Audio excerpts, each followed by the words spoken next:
WXOS, HD1 East St. Louis. 101 ESPN is driven by Auto Centers Nissan, home of the lifetime warranty and 30-day return. Live from the Car Shield studio, this is the opening drive on 101 ESPN.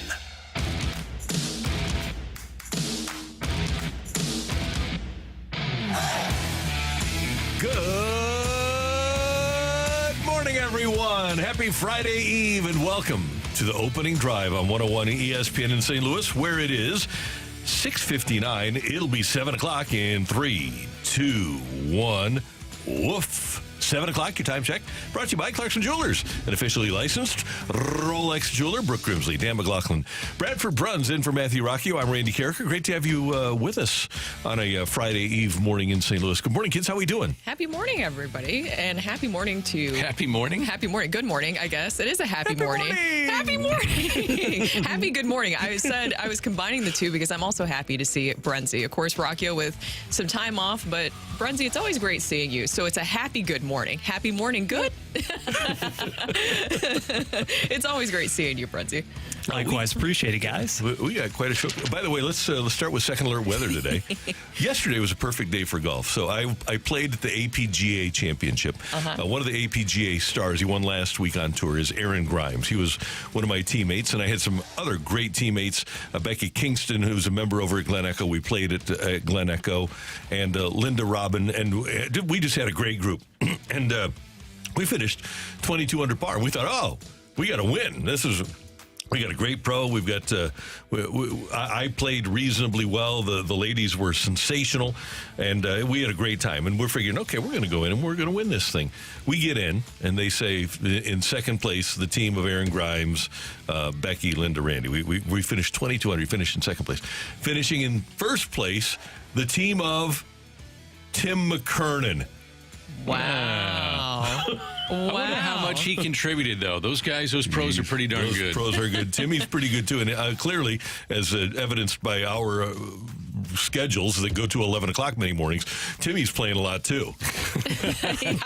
I was about to say, is there a correlation between the two of, there is. him taking some time off at the balloon party and his success yesterday? I think there is. I think it's a shot. Kind of.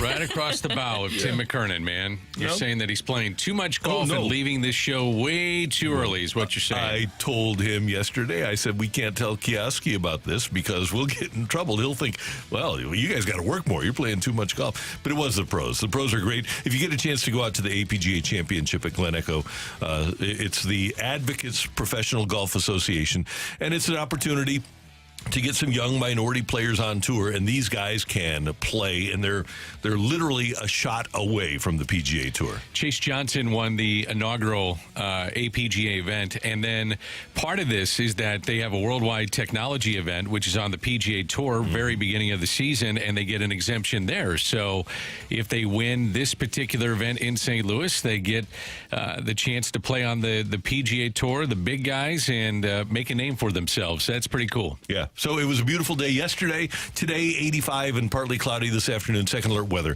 here on 101 ESPN. Perfect. And also the Legends Breakfast yesterday. Thank you guys for letting me skip out a little bit early for that. That was absolutely wonderful. I was able to have a conversation on stage with Ozzie Smith and Judy Rankin and learn just so much about them. And I always enjoy those conversations where you can hear the stories of adversity. I know of Judy Rankin, but just hearing the story of, I mean, you mentioned this yesterday, Dan, and she went into detail about this, where she started out playing here in St. Louis, of course, and she played over at Forest Park. And just the journey, the adversity she went through to get to the point where she had so much success, Golf Hall of Famer, everything that she's done. It was such a wonderful story that she was able to share. And Brooke, you did a great job. I heard from a lot of people that Brooke was wonderful. Just as was mentioned to me, she crushed it with the interview. So good job. Well, when you're interviewing those two, you just kind of have to tee it up for them. We have Greg Amsinger on the show coming up at the bottom of the hour. We're going to talk to Brad Thompson our buddy from the Cardinal broadcast. He'll be with us at 9:15. And then our friend Nick Wagner, who's covering the 49ers for ESPN Nation, ESPN.com. The Brandon Ayuk situation continuing to unfold. Apparently, according to reports out of Pittsburgh, he's on his way to the Steelers. So we'll talk to Nick about that coming up at 9:30. But we'll start with the Cardinals, who knocked off the Rays last night by a score of 5-2. Eric Fetty making his home debut for the Redbirds. 5 innings. He allowed 1 run on 4 hits, struck out 6, and walked 2. And the Cardinals were able to get a lead, hold a lead, and come away with a victory, and now they got to get another one tonight. They just got to put their heads down and win every single day. Can't worry about the standings. Yeah, well, I guess not. You can't worry about the standings, but it is, of course, in the back of their minds. Now, with Eric Fetty, that was definitely a better start than his first one and a great home debut for him. And I would say kind of a start where he really had to kind of gut it out. Would that be the best way to describe it? He ran into some trouble in the 3rd inning. He was able to, of course, limit the damage to just a single run, but he credited in his post-game Wilson Contreras making some adjustments with his glove behind the plate where he could really unlock that sweeper, Randy. Oh, yeah. More That's so. Very important. That was a moment where it really could have gone the other way for him and for the Cardinals, and he was able to really bear down and gut out that. Well, it's nice to have somebody not throw Contreras under the bus. Yeah. I mean, that's kind of being a good teammate. I thought Fetty was fine, not great. I know it was only 4 hits in 5 innings, but at this point in the season, you want to see guys go a little bit deeper. At least I do, these starters. And the pitch count got up in the 2nd, the 3rd, again in the 4th. Tampa is 1 for 21 with runners in scoring position in this series. And that, to me, is the story of what's going on. Now, Ryan Helsley did go back-to-back. He picked up his 36th save, so that's good. And Alec Burleson with a little bit of a rut coming out of the All-Star break. Man, does he hit the ball hard. I mean, he doesn't strike out a lot, hits the ball hard, and he comes through. The top of the lineup for the Cardinals win. Burleson, Contreras with 6 hits. They drive in 3. And Nolan Arenado gets a little bit of luck on a double that he pounded into the dirt, went over the third baseman's head. Doesn't matter how it happens, but he picks up a couple of RBIs with a double. And, you know, just maybe you keep saying this, does it give a little hope? Does he jumpstart a little bit? Maybe, and I think the story going into the game was the fact that Paul Goldschmidt was not in the lineup. Yeah. That was a big story. Yeah, no doubt about it. And the Cardinals used Marp at DH, moved Burleson into first base. And I thought that was an interesting move on the part of Oli Marmol. And I don't know. I'm not down there every day. But at some point, they have to make the decision about how much they're going to play Goldie if he's going to continue to struggle that much. They did say it was a scheduled day off for him. So anybody who was concerned about injuries or something like that, they said it was a scheduled day off. But he is hitless in his last 18 at-bats. So that's a huge concern. He has played the most games of any Cardinal this year, 110 games played. So that could be a scheduled day off, but it also could be a situation where down the stretch you need to look at matchups.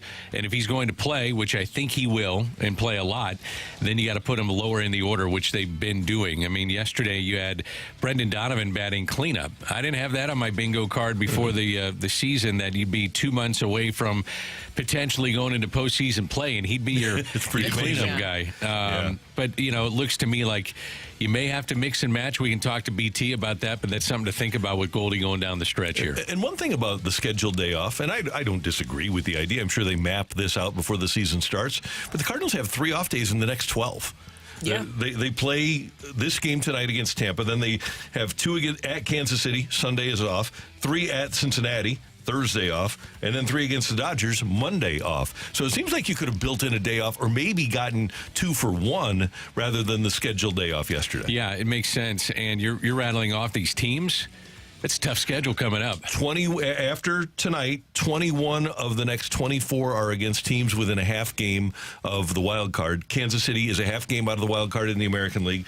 Then the Reds, but then Doyers, Brewers, Twins, 4 against the Padres. You think Mike Schilt won't want to come in here and win? And then 3 against the Jonkeys, and then 3 against the Brewers before you get the Mariners, who are still pretty good, and they're a threat too. But I'm excited about having a stretch over the course of 2 weeks where you play the Doyers and the Jonkeys. I don't know if I'm that excited about it. I don't know if I'm thrilled, but I think I'm kind of stating the obvious here. You need to get the sweep today against the Rays. You need to, and also looking at the schedule, we talked about this before, where Tommy Pham said that you need to win. Was it 30 out of the next 50? It feels like you need to win just about every single series down the stretch if you do want to make the playoffs. If you're the Cardinals. Cardinals are kind of a 500 team, meandering around 500, and they've done that against teams that are 500 or better. They're 2 games below 500. If you look at just about everything across the board with the Cardinals, it's right around 500. Away from home, 2 games below. At home, 31 and 26. So, to your point, Brooke, they've got to make a little run here, and Tommy Pham is right. And the reality of the unfortunate reality of this situation is that the other teams around them are simply better. And the Cardinals, if they play a completely clean game, they can win. But if we go into a 5-game series or a 7-game series and we say Cardinals and Diamondbacks, I'm going Arizona. Yeah. Padres, I'm going Padres. Maybe not the Braves right now, but once they get their pitching back, Atlanta. And then the Mets, I think the way they're playing right now. Plus the Giants have won 7 of 10. The Giants are a game and a half behind the Cardinals. The Giants have their pitching going now. I think if I stacked up the Cardinals, and this is with all due respect to the Cardinals adding Eric Fetty, but if I am going to go Cardinals against Logan Webb, Blake Snell, and Robbie Ray, the way they're throwing now, I kind of think I'd go with the Giants in that too, regardless of what the Giants are doing offensively. Yeah, they have a little bit more of kind of a complete look. And I feel like you're still searching for an identity for this Cardinals group, because what is the identity of this group? We discussed this on Monday when BK was in. Didn't we discuss this on opening day? We've been discussing this for a while. I think for a while there, you could say it was the bullpen, right? Because the bullpen was a huge part of being able to keep this team together in the first half of the season when there was a lot not going right. And then to this point, I don't know what the identity of this group is. And I feel like that's important when you're looking at the playoffs. Yeah, I agree. Tonight, big game, Gibby Jim. Kyle Gibson goes against Shane Baz of the Rays, and that one's 6:45 over at the ballpark. Meanwhile, the Diamondbacks did stay hot with a doubleheader sweep of the Guardians. The Padres knocked off the Pirates by a score of 9-8 in extra innings. Pirates go 1-4 on a homestand, which is not great. And the Brewers knocked off the Braves. Braves are, as Coach Stallings would say, they're kind of scuffling. The Brewers win that one 8-5, and the Brewers just keep winning. And the Mets over the Rockies by a score of 5-3. Yes, Dan? Well, you mentioned the Padres and how well they're playing. They're only 3 back right now of the Dodgers. Yeah. The Dodgers, right. Yeah, so they've got a chance not only for the wild card, but to win the division. That's certainly within reach right now. Dodgers have not played great baseball, and they were pounded last night by the Phillies as Kyle Schwarber hit 3 home runs. But that Padres team is dangerous right now going into the final couple of months of this season. And another dangerous team is the Pirates. I think the 618 makes a great point. We've talked about this a lot. If Pitt gets in, that's the scariest team in the playoffs. 3 aces and 2 closers. Absolutely. No doubt about it. And Brian De La Cruz was a good addition for them. We talked leading up to the break about how they could be scary if they added a right field bat. They added that, and he so far, his addition, not necessarily his individual performance, but his addition to the lineup has improved them. I love what the 314 says. Could the Cardinals' identity be how good they are in close games? Oh. Man, that makes some sense. They have played a ton of 1-run, 2-run games, and why would it change here down the stretch? Why? Yeah, I mean, you're gonna play some tight games here going down the stretch, so your identity would be your margin for error. I would have thought beginning of the season, the identity of the Cardinals would have been Arenado and Goldie. And as they go, you go, and they just haven't gone. No. The Olympics continue. We're headed into the last weekend of the Olympics, and the USA basketball team will take on Serbia today. 2:00 game in Paris, and trying to knock off the Serbia. Or Serbia, whatever it is, for the 3rd time in the last 22 days. Is that why Rocky was off? Probably. He's got to root for his team. He's got to root for, his team is Serbia, or whatever it is. How good is Bradford's jersey today? Yeah, that thing is awesome. Very nice. Like the fit a little bit? Yeah. I don't care about the fit. I like what it represents. That you're representing, I believe, LeBron James, right? That would be the correct. Irish in the front, so his high school team. St. Vincent, St. Mary's. Look, Captain America has a big challenge on tap in about 7 hours. I'm ready for it. So here's the question. Does the high school get some of the money on that? It's their name and likeness. They should. Oh, yeah. I would think, right? They've got to. Just a tad. St. Vincent, St. Mary's is doing pretty well these days. Well, I'm sure they are, but you could get any kind of money for that. I mean, everybody's looking to squeeze the tourniquet a little bit, get some cash. Yeah. Tomorrow, if you're Squeeze lucky, the maybe I'll break out Brawny Sierra Canyon uni. Oh, yeah. There we go. Just saying. There we go. By the way, is he Captain America? Is Kevin Durant Captain America? Or forever time is Carmelo Anthony Captain America in basketball? It's got to be LeBron, isn't it? Even though he's not the leading scorer in international play. LeBron is still the best player on the floor right now. You guys may disagree with that, but to me, he's the best player on the floor. He is 40. the best player. I don't disagree with that at all. But I thought it was interesting that his teammates, they're calling Durant Captain America. And the guys from the Redeem team, they say it's Carmelo. Yeah. Really? Yeah. What about when Kobe went through his teammate's chest? That was awesome. It was unbelievable. Yeah. Went right through Pau Gasol and put a dent in his chest and Probably. said he was going to do it before the game.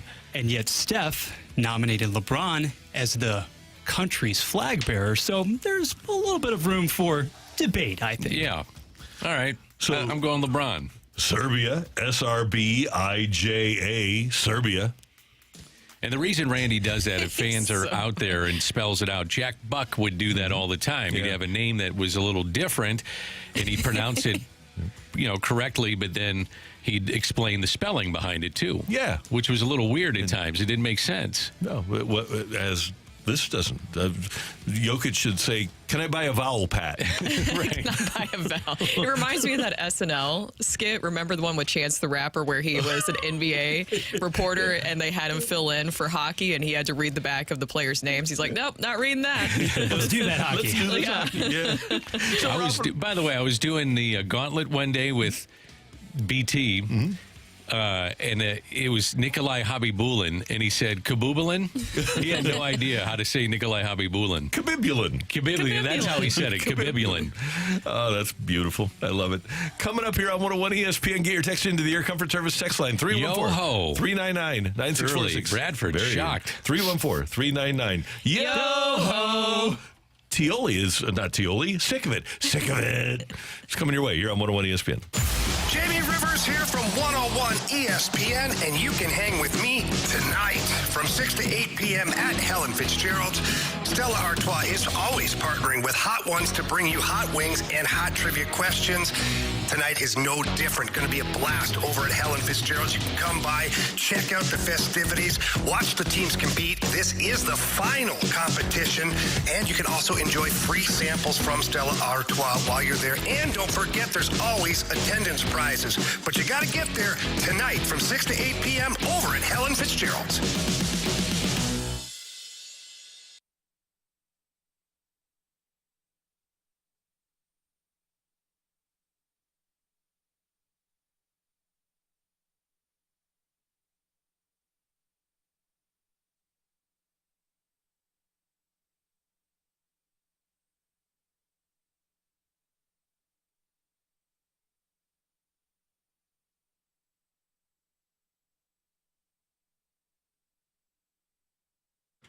So if you have a new puppy or if you have kids that you want to keep in the perimeter of the backyard and you need a fence, Chesterfield Fence and Deck is the company to call. They've been here in St. Louis since 1968. I'll do the math for you. That's 56 years as a locally owned company here in St. Louis.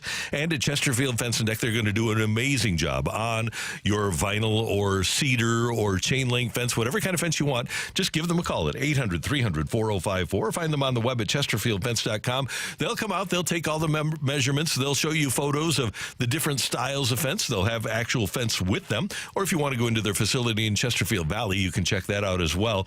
But at Chesterfield Fence and Deck, you're going to have the best fence available. I can tell you that from a firsthand experience standpoint because I have a Chesterfield fence and it has been amazing for a long time. They told me it would be a lifetime product, and it is. They're A+ rated by the Better Business Bureau. They're going to do great work for you, not just on fences and decks, but sunrooms, screen rooms, patios, pergolas, whatever you're looking for an outdoor project, get it from Chesterfield Fence and Deck. Tell them Randy sent you and get 48 months interest-free financing. Again, the number 800-300-4054. Chesterfield Fence and Deck, the sign you have the very best.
Drive on 101 ESPN. Brought to you by Sumner One.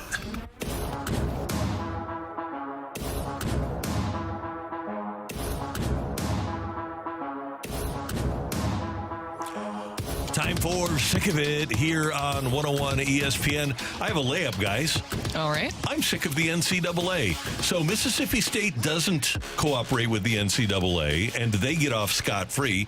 Jim Harbaugh apparently doesn't cooperate with the NCAA, and they say that he shows an intentional disregard for NCAA legislation, and they give Jim Harbaugh a 4-year show cause penalty, which is basically a 4-year suspension. Not that he's going to be coaching in college football, but it sure would be nice and easier to appreciate the NCAA if there was any level of consistency with the way they go about their business.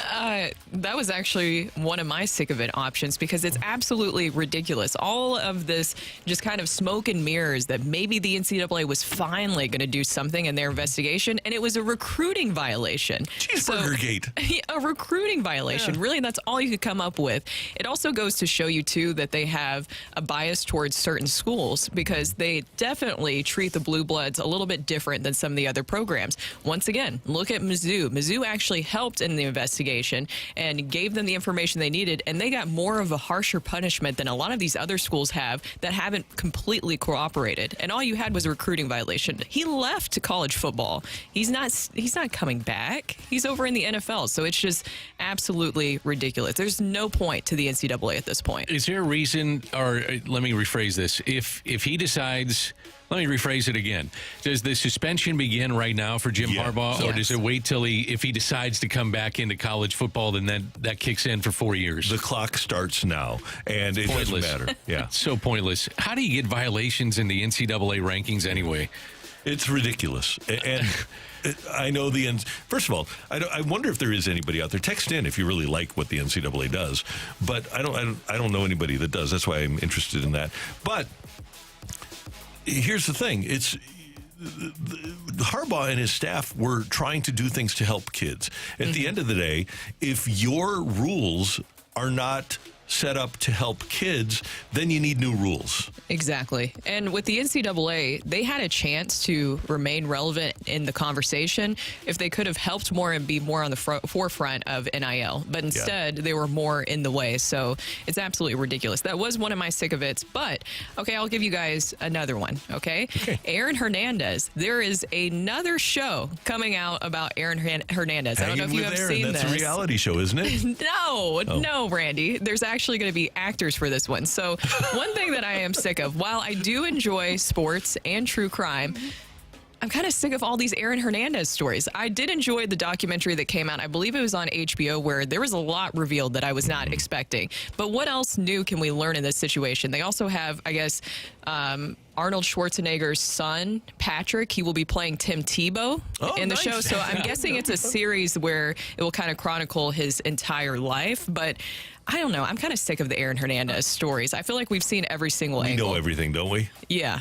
Kind of like the OJ series, too.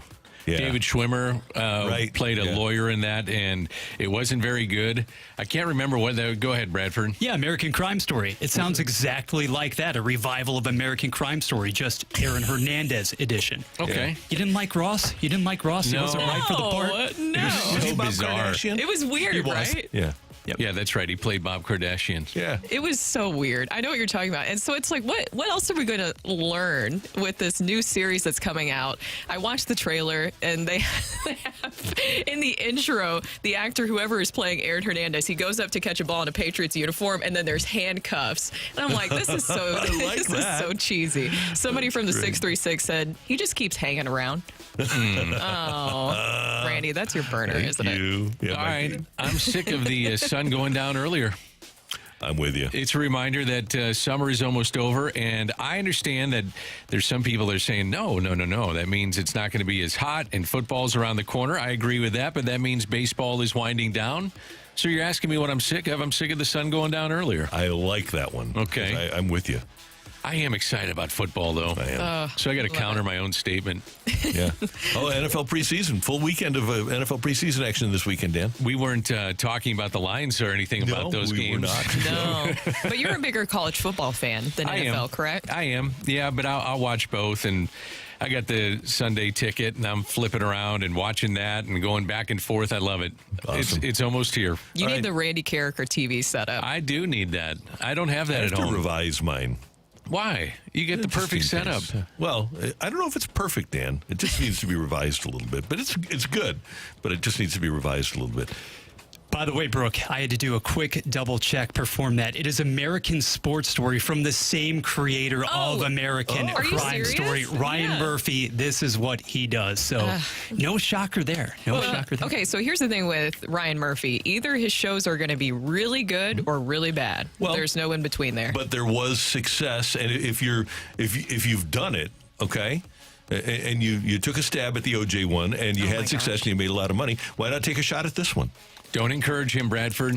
Don't. No Sounders from me. That a boy. I promise. Okay. All right, let's get to what else we are sick of from the audience. The 314 leading us off. I'm sick of Goldschmidt taking first pitch strikes. Attack already.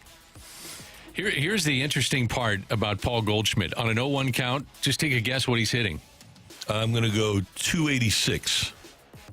286 on what he's hitting? Maybe like, on an 0-1 pitch. oh, no, okay. He's hitting 367. Is he really? He's hitting 367. But the problem is when it gets to, and 1-1 counts, he's hitting 379. The problem is two pitch, when he's got two strikes on him, he's hitting 170 on a 1-2 pitch, and on 0-2, he's hitting 145. So basically, he needs to swing at the second pitch every single at bat. So be aggressive Yeah. early in counts. Aggressive. Wow. Be aggressive. Sorry, I got distracted by the 618 with a good joke. Arnold's son must say, I'll be quarterback. It made me laugh, at least. Not too shabby. Let's keep piling on. Why not? I'm sick of hearing people repeat ad nauseum that Goldie and Arenado's numbers will be there at the end of the campaign. The season is 2/3 over. Yeah, we've got less than Yeah. 50 games left. They are not going to be the same as those two arrived in St. Louis, and actually for the first couple of years they were here, they were top 5 over a decade in WAR, and they aren't going to be that this year. And with Goldie specifically, you can go back to last year's All-Star break. The second half, it started then. Yeah. Second half of last year, and then what's happening this year. And unfortunate, and I guess the big question for a lot of fans out there, would you bring him back? And, we talked about that yesterday, Randy. I think, Brooke, you had left at that point. But, do you bring him back? Is it a discount, obviously? And then what that role might be? Or do you pay for legacy and keep him around? And, you've got some guys on the bench not playing all that much. I would assume Goldie wants to come back and finish his career. I don't think he's done. And I think he stays in St. Louis. I am an emotional fan, obviously. And there's a part of me that would like to bring him back, but then the other part of me looks at what happened with Matt Carpenter when they signed him to the extension. And sometimes you just have to believe what you see. And we've seen it for more than a year now with Goldie. And it's hard to imagine that he's going to come back and be close to what he was, let alone what he was. Well, and according to the reports that I saw from Derek Gould, they're going to gauge his interest at the end of the season. Is there any chance you think that maybe he's ready to walk away, or you think that Paul Goldschmidt wants to continue to play? My gut tells me he wants to continue. I don't think he wants to go out like this. That's what I was going to say. And I've said this before, not that he probably even knows about it because he doesn't look at individual stuff all that much. And I'm sure he feels, though, he knows individually he's had a tough go here the last year and a half. But if you look at the average of WAR, and maybe, Randy, you can look this up for me very quickly, but the first baseman of WAR, the average is like 75 to 78. And if you get to that point, you're in the Hall of Fame. And he is right at the cusp of 75, I believe. I mean, he's right there. So he's, you might say he's a borderline Hall of Famer, but when it's all said and done, the MVP, getting into postseason play, some unbelievable years in Arizona, fact that he plays for a historic franchise, I think that he gets in. I think he is right now. It's very close. It's borderline, and I know some people would have recency bias and say no, but I do think he gets in. Okay, let me give you, first of all, his WAR, because that's the most important thing here. Okay, for Goldie's career, let's see, player value. His career WAR is I didn't mean to put you on the spot. No, we got it, 61.9. Right Maybe now, it's 65%. I could be wrong, or 65 or. if you look at the other guys, so right now he's listed at 61.7, which is all-time 1, 2, 3, 4, 5, 6, 7, 8th among first basemen. Votto 64.4, Miguel Cabrera 67.3. Johnny Mize ahead of him, Frank Thomas, Jimmy Fox, Lou Gehrig, Albert Pujols. Those behind him include new Hall of Famer Todd Helton, Hank Greenberg, Jim Thome, who's in the Hall of Fame, Willie McCovey, who's in the Hall of Fame, Eddie Murray. So you've got a pretty substantial list of players that are behind Goldie in terms of WAR. So that should, to me, indicate that he is close. I'm sorry, I was looking at the wrong column here. He's just behind Helton, just behind Big Mac, 2 points behind Votto. So yeah, he's probably 3 WAR points behind. He's close. Yeah. And so you say that in a 2-year period, he could probably get that. It's going to be close, even though he's not around that this year, but something to think about. Thank you, Matthew. Thank you, Bradford. You're welcome. I'm used to looking over there and seeing Matthew Rocchio, who's headed to Florida this morning. Grateful to have Bradford Bruns here. And coming up here on 101 ESPN, we didn't expect him, but he's going to be here. Greg Amsinger, MLB Network, is coming your way next on 101 ESPN. Coverage of 101 ESPN is presented by Onder Law Injury Lawyers. GetJim.com.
Hey, I want you to know about mentality. Guys, if you're up this morning and you're feeling fatigued like you didn't get enough rest, could be a problem with low T. Now, here's what happens with low T. With testosterone, when we pass our 30th birthday as guys, our testosterone level drops, our energy level drops, maybe our anxiety increases a little bit. You just don't feel like you used to, and that can be because of low T. At Mentality, and you can learn about them at lowtusa.com, they're going to test your testosterone level and make sure that it's in that normal range where it needs to be. And if it's not, and for most guys over 30 it isn't, they have an FDA-approved supplemental testosterone treatment that will restore your testosterone level back to where it was when you were in your 20s, and you'll feel so much different. Take it from me, you will. They have clinics in Chesterfield and South County. You can make your appointment today at lowtusa.com, and insurance isn't going to cover every service or 100% of every treatment. So what they want you to know is they're going to work with your insurance company to make sure that your out-of-pocket expenses are as low as possible. It's Mentality. Learn more at lowtusa.com.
inside scoop on and off the ice with the Last Minute Blues podcast with Alex Ferrario, Jeremy Rutherford, and Donnie Fandango. Blues opinion, talk, and speculation.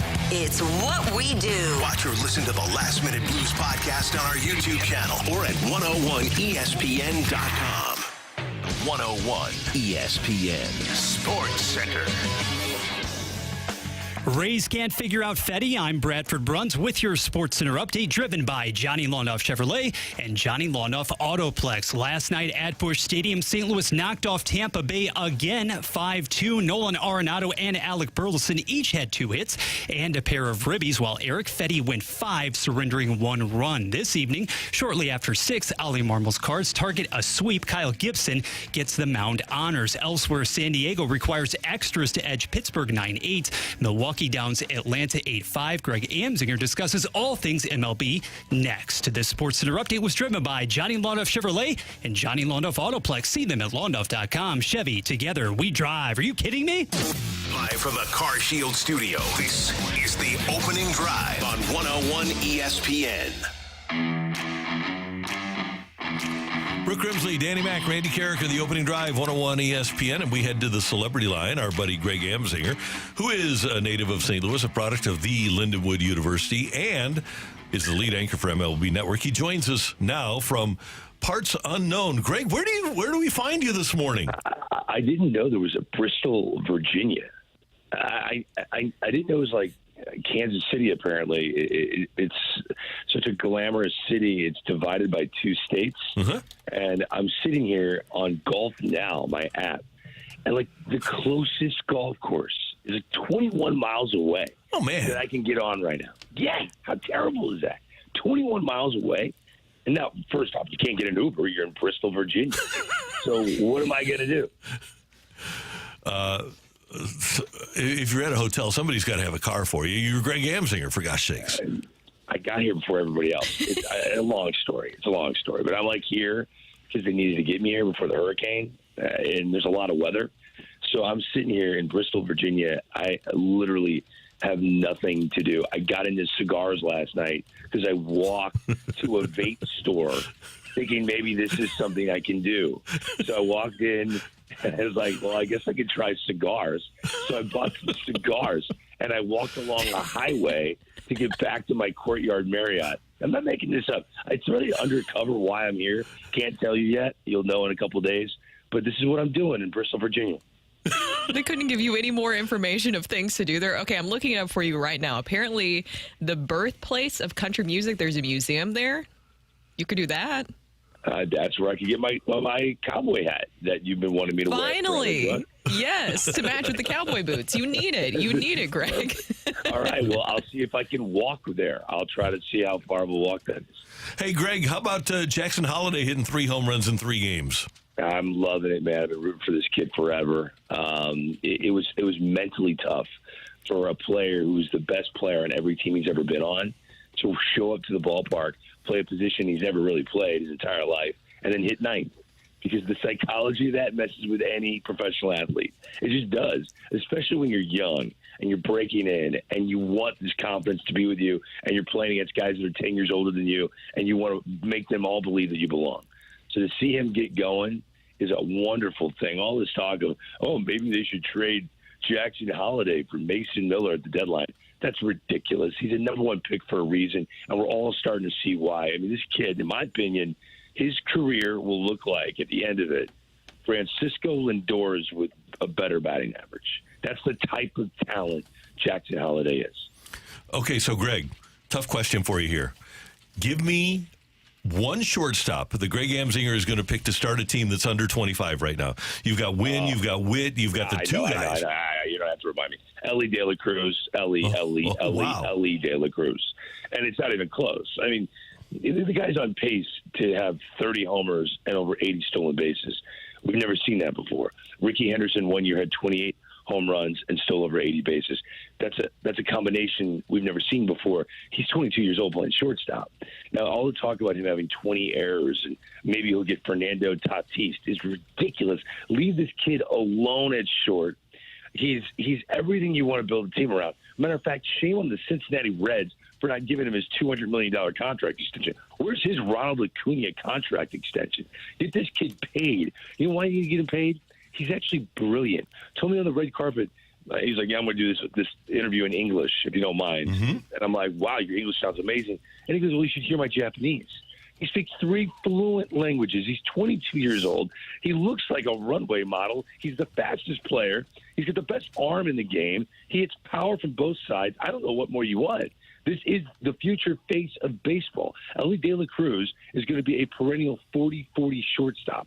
Think about that. I mean, that's banana.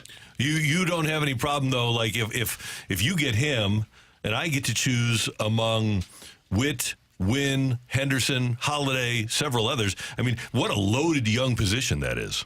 It is. And I love all of them. I really do. But it's the combination of speed, switch hit, and upside. Bobby Witt Jr.'s upside is crazy great. I think he's an MVP candidate. Had 2 more home runs last night. I love the kid. Totally do.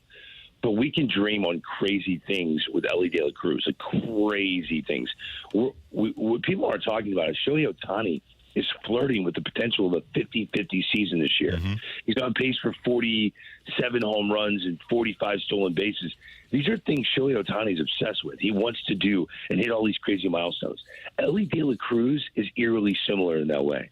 And the physical talent, as crazy good as Bobby Witt Jr. is, it's the physical talent that is 2 notches above even Bobby Witt. That is how great Ellie De La Cruz can be. He can do things on a baseball field we may never see again.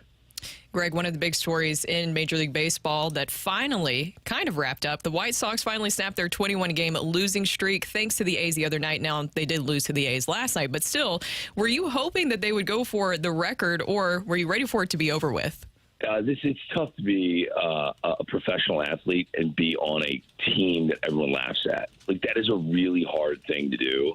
And to know a couple of the guys who are in that clubhouse, it is a disaster. And show up every day and people think you stink and you're the worst. Oh, my gosh, you're like the worst team ever. I was hoping that those guys would not get branded with that. That is really, really rough. I mean, it's sad that the Baltimore Orioles, when people think of the Orioles nationally, not in Baltimore, but one of the first things that pops in their head is how they started the season losing 21 straight games. Like that is a sad thing that sticks with you forever. So while they tied that record, and that's too bad, I'm glad they didn't break the 61 Phillies all-time record, because to have that connected to you is not a good thing.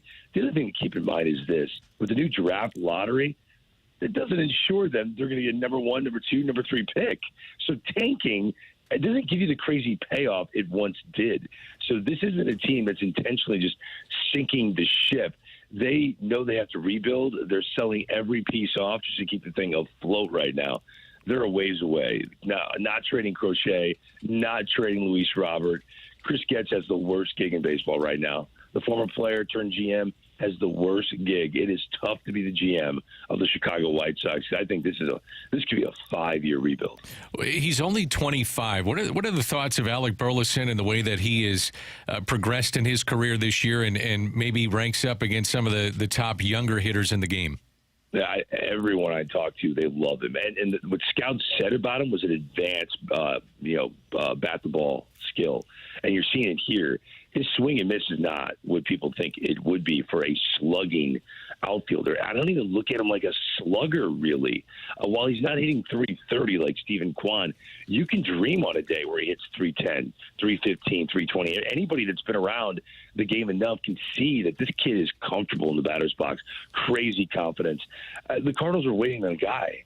They knew that Paul Goldschmidt and Nolan Arenado, as great as their careers have been, they weren't going to get that back again. They were kind of going in the other direction. So who's the next guy? And Alec Burleson, he grabbed the torch, and this is what everybody in St. Louis is waiting for. I think he's a perennial all-star. You're going to hit second in a St. Louis Cardinal uniform for years to come. That sounds like a perennial all-star. Look, the guys that have done that in years past. I think he's going to be a consistent performer. And the way that everyone I talk to looks at him, a consistent performer who's actually sneaky athletic. He is with 7 and 8 stolen bases already. He'll leg out infield knocks. The guy's big, but he moves well. So I think he's a budding superstar in the game. I really do. And it's what the Cardinals needed. They need someone to hang their hat on going forward. Greg, we get to September 30th, and the Cardinals are a playoff team. Fill in the blank. The Cardinals are a playoff team because their starting rotation stayed healthy, and they got bulk innings out of them from opening day all the way to the end of the season. That's one because. That's the first because. The second because is the Kittredge, Romero, and Helsley combination has to also stay healthy and be exactly how they've been from opening day all the way to the end. They are really walking a tightrope to try to get this organization into the playoffs. And John Mozeliak, the plan has worked so far. But to rely on this many arms that are over the age of 30 to be consistently durable is you're playing with fire. And to watch them do it and consistently pull it off, you tip your cap, at least right now. And to lean on 3 arms like Ali Marmol's had to lean on in the back end of that bullpen to ensure these 1 or 2 run victories, it's not an easy thing to do, and it's a hard thing to expect. So they will get to the playoffs. All the talk about who's hitting, who's not hitting, all of that stuff, that's great. But if this plan of going with an old rotation and leaning on 3 terrific relievers in all of your 1 or 2 run games, because you don't score a lot of runs, it's a tough thing to do. The Cardinals make the playoffs, it's because they literally did it. Greg, not to put the cart before the horse, as the season is dwindling down, though, you start to look at the future of this team and how they're going to build things for next year, including the future of Paul Goldschmidt. Do you see the Cardinals bringing him back? No, I don't. And it's obviously something that goes against the grain for Cardinal baseball. Someone that has produced MVP season, has been a mainstay in the lineup. Everyone in St. Louis loves for the Stars to end their career there. Paul Goldschmidt's playing for Cooperstown. And that's what people need to recognize. I don't think he's going to do that in a Cardinal uniform. He's going to rack up more, marker stats that he needs, and he should do if he wants to continue to play. Listen, Christian Walker's a free agent. There's a lot of talk. The Arizona Diamondbacks won't want to bring him back, although I think they should reconsider that because he's emerged into one of the great players. There are so many teams that are looking for a first baseman. I think Christian Walker's going to cash that in, one of those teams being the New York Yankees. He'd be a great fit there. So I wouldn't be shocked to see the Arizona Diamondbacks bring back one of their all-time greats, Paul Goldschmidt, and have him end his career with a Diamondback uniform. I really wouldn't be shocked at all. It'd be a good fit. That team's playing great baseball right now. Ketel Marte, another home run last night. He's an MVP candidate in the National League side, in my opinion. So I wouldn't be surprised to see the Diamondbacks be that team that extends the olive branch, but I think Paul Goldschmidt's time in St. Louis is coming to an end. I think Ali has done a great job in how he has manipulated the strengths of his bullpen to get the Cardinals where they're at. What are the thoughts of Ali and the job he's done this year? People aren't talking about him, which means that he's done a great job. The consensus among anybody that's, around the game is that Ali Marmol is a yes man. Ali Marmol does whatever John Mozeliak asks him to do, and that's why he still has his job. If he's doing everything the front office is asking him to do, why would he ever be on the hot seat? Really, you're going to make him wear it because of decisions that you made, and he's not giving you any pushback. He does everything that you want him to do. Now, that said, it's easy to say that when a team's losing. But when you watch the in-game management and how this guy is, like a great word, manipulating the bullpen, because it's not like he's loaded with 8, fierce arms in the pen like the Cleveland Guardians have or what the San Diego Padres have now. Back end of the bullpen's terrific, but he's had to mix and match to get the ball to the 7th and 8th inning for those 3 guys to take over. I think you're right. Ali Marmol's done a terrific job. He's done such a good job. No one's talking about him. And that's exactly where he wants to be. He doesn't want to be in the mix for NL Manager of the Year. He just wants to be that silent manager that no one thinks is about to get canned. And I think he's accomplished that goal this year.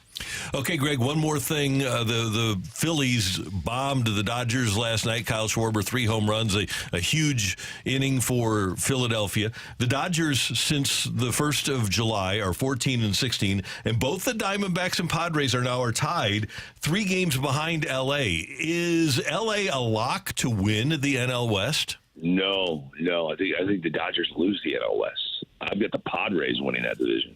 Yeah, what they did, the deadline changed everything for me. I think they're the best bullpen in the National League, San Diego Padres. There are a lot of question marks for the Los Angeles Dodgers. They're sending Blake Trinan down to work on a slider. Bruce Gratterall, they need to be good. He just debuted for them in the bullpen. He's got to be good. He can't just be like work his way back. Shohei Ohtani's on pace for a monster year. I totally get it. But now there's a ton of pressure on Mookie Betts to hit the ground running whenever he does come back. This is a team that has Gavin Lux hitting fifth. Gavin Lux is hitting fifth. Whereas the other side, Philadelphia Phillies haven't been playing great baseball, but Kyle Schwarber, who hit under 200 last year, is now hitting 261. That's the equivalent of a 361 season for Kyle Schwarber. It's not what he's known for. There are two different teams going in different directions. I don't care what the records are since the All-Star break. I feel comfortable with the Phillies, uncomfortable with the Los Angeles Dodgers. Phillies will coast to the National League Championship Series, where I can see the Dodgers getting bounced in the first round. That is how uncomfortable I am with the way they're playing right now. And it's crazy to say that when you think of all the money they've pumped into the Dodgers. If the Dodgers don't make it to the National League Championship Series, I know this is crazy to say, and we just had the conversation about Ali Marmol, but Dave Roberts could be in trouble. And he's a guy that right now is a Hall of Fame manager because he's done things that no other manager's ever done. That many seasons of over 100 wins, that many division titles, all you've ever done is win. But when you've got an ownership group that is this deep in investment on one roster, for them in year one of Ohtani to not go deep into the playoffs, someone would have to, quote-unquote, wear it. Unfortunately, it's the manager. Good point. Oh, by the way, the Diamondbacks might be playing the quietest 38-20 since June 1st ever. You know why? Do you know why, Randy? Their bullpen's terrible. The fact that they've got that record and their bullpen in that same span is ERA over 6. Paul Sewald doesn't have the job anymore. They've got issues in the back end of their bullpen, man. It has not been a good pen. They've figured out a way to do it. Corbin Carroll's starting to come out of hibernation, but this is me. I just cut you off so I can keep talking. I'm sorry. No, this is good. Too much. I'm in Bristol, Virginia. What else am I going to do? I was going to say, I wonder if it'll help their bullpen. They get Kelly back. They finally get Rodriguez on the mound. So Merrill Kelly and Edwin Rodriguez. Maybe they'll be able to move a starter down to the bullpen, and that'll help them out. It could, but the problem here with that is they had a deadline to play with. Yeah, they did. If you think your team is good enough to go deep, why wouldn't you? When you were struggling, your bullpen was on teams before. Why wouldn't you throw a couple arms in there? So I just think those decisions at the deadline, they loom large, and that's the separator. That to me, that's why I like the Padres, what they did to go get Adam and Scott over what I see the Diamondbacks doing right now. So as much as I am excited about their lineup, and they're a fun team to watch, I still think it's the Padres that ends up winning the West. Are you sure you can't get an Uber? I mean, dude, I went to the front desk and I was like, what are the Uber and Lyft scenes here? And he's like, it takes a long time, it takes forever. I can't sit for 30 minutes to wait for an Uber. Okay. But if it can get you to a golf course. I have my own Uber and Lyft culture, like, in my life. Like, I have rules and stuff. Like, first off, what is about to pull up and pick you up? Right? This could be a backwoods Uber that you don't want to go jump into. So I'm just going to sit in my hotel room. I'm going to study something. I don't even know what. Okay. I'll walk. I'll go for a walk. I'll do that again. Please don't walk along the edge of the highway anymore, okay? With a bag of cigars? That's a shady look. Okay, maybe. Hey, is that Greg Amsinger? Greg, I always thought, let me tell you.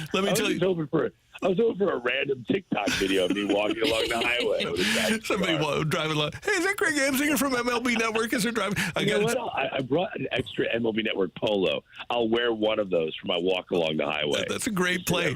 Yeah, that's a good idea. Along those lines, just a quick story. On 9/11, the BMW Championship was here at Belle Reve, and they shut down all the airplanes, obviously. And Tiger was a Buick guy at the time, takes a Buick courtesy car and drives. He was living in Orlando at the time, drives back to Orlando. I always wondered about somebody between here and Orlando, like Paducah, Kentucky. Tiger's filling up with gas, and somebody's at a gas station saying, "Is that Tiger Woods?" Yeah, that's what happens. No, it literally does happen. And when you're standing there, I feel bad for the NBA guys because they can't hide at all. I mean, I'm at an airport, and Charles Oakley's standing in front of me. I'm like, wow, you're Charles Oakley. He's like, I know. When you're 6'9", these NBA guys can't hide anywhere. I feel terrible for them. Hey, have as good a day as you can in Bristol, Virginia. We always appreciate the time, and we will be tuned to MLB Network to find out what's going on. All right, that sounds great. It'll be a big press conference on Friday. That's all I can tell you. Friday morning, 11 a.m. Eastern. Tune in. You'll get all the big breaking news. All right, thanks, brother. Have a great day. See you guys. See you. Take care. Bye. Greg Amsinger, MLB Network on 101 ESPN. We're going to have a very brief Tioli next on 101 ESPN. You can now watch 101 ESPN live on our Air Alliance Team Studio Cams. Catch every show live on our YouTube channel or at 101ESPN.com. 101 ESPN Studio Cams. Presented by the Air Alliance Team Heating and Cooling. Getting the job done quickly, correctly, 100% of the time.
Hey, it's Danny Mac for Stewart's American Mortgage on this Thursday morning. If you're someone who is looking to purchase a home, we're going to talk about that in a moment, or refinance, or if you're looking to consolidate some of that ugly credit card debt. Maybe you don't know exactly what direction to go to in any of these things. Hey, let's make it easy for you. Call Stewie from Stewart's American Mortgage, and that's what we did this morning. We called him. He's on the line. And Stewie, we're talking about purchasing a house and down payments with that purchase. Danny, we had a challenge. A customer came over to us and he said, hey, I got $10,000 and pretty much that's it. I want to buy this house for $250,000 and I don't have enough money for down payment and there's competitive bids. What do I do? And I said, no problem. You're a first-time home buyer. Go ahead and forget about the down payment. You heard about me. No down payment, conventional loan, 100% financing. And on top of that, you get the bagel loan with no closing costs. He said, that's such a great idea. He was submitting his bids. He got outbid by $4,000, but because he had no down payment required and no closing costs, he took the money he had in the bank, added to his bid, beat out all the other offers, and we closed them in 10 days. I love it. And Stewie's going to get you to the closing table fast. And you're asking, well, how fast? Try 10 days. And he's also going to get you the bagel loan. If you borrow $200,000 or more, as he mentioned, there's no underwriting fees, no appraisal fees, no title fees, no lender fees, and no closing costs. So Stewie, he is your guy.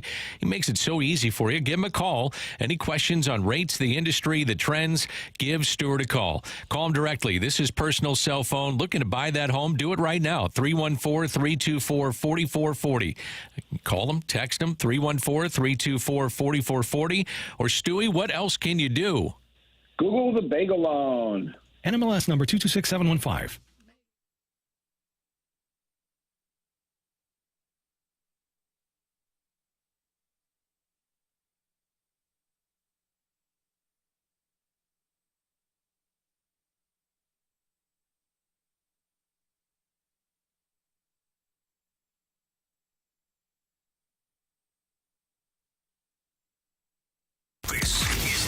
Morning Drive on 101 ESPN. Brought to you by Sumner One. It's time for Take It or Leave It. Want to say something? Put it out there. If you like it, you can take it. If you don't, send it right back. Get your text into 314-399-9646 and give us your Take It or Leave It. Brought to you by Gloria Lou Realty. Visit GloriaHasTheBuyers.com and start packing. That's my final offer. Take it or leave it.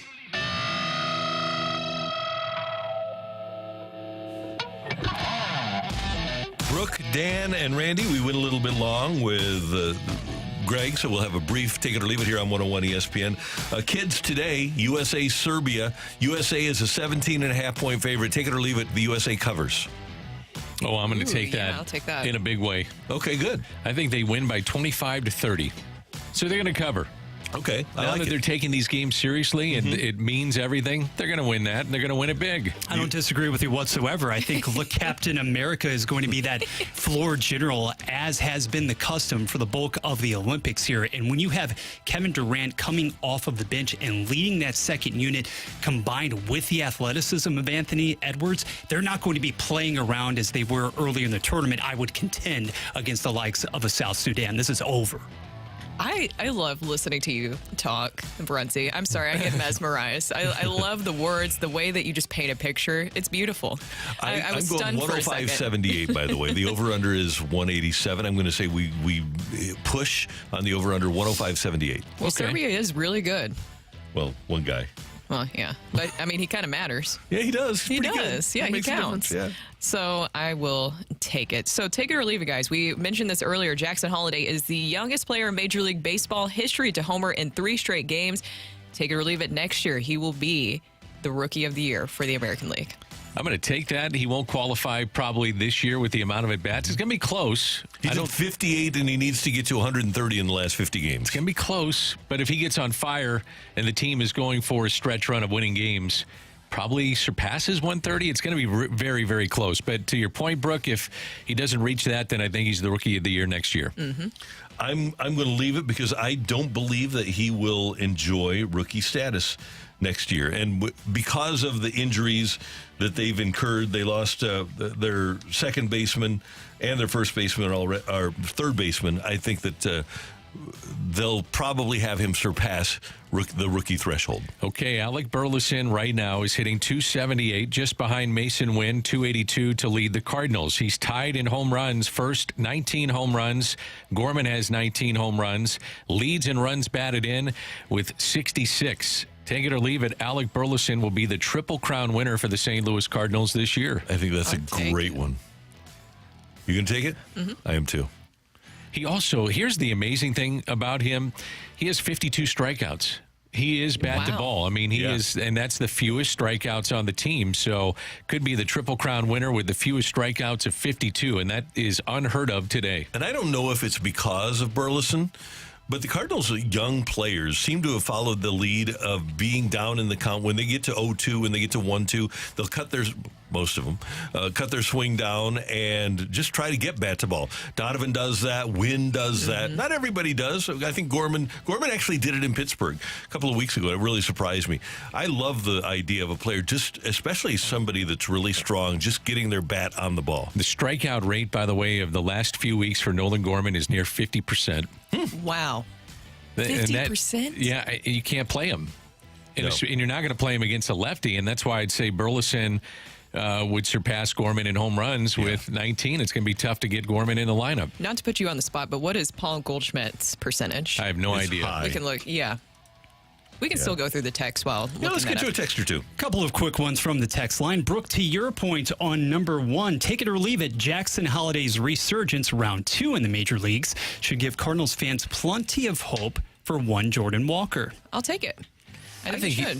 He's not the only example of guys that were sent down after a rough start and then got some more seasoning in the minor leagues. So, I'm going to take that. I think Jordan Walker, and it's kind of like what Greg was saying, when teams called Baltimore, probably the first player they asked about was Jackson Holliday, and they hung up the phone. My guess would be the Cardinals probably did that as well with Jordan Walker.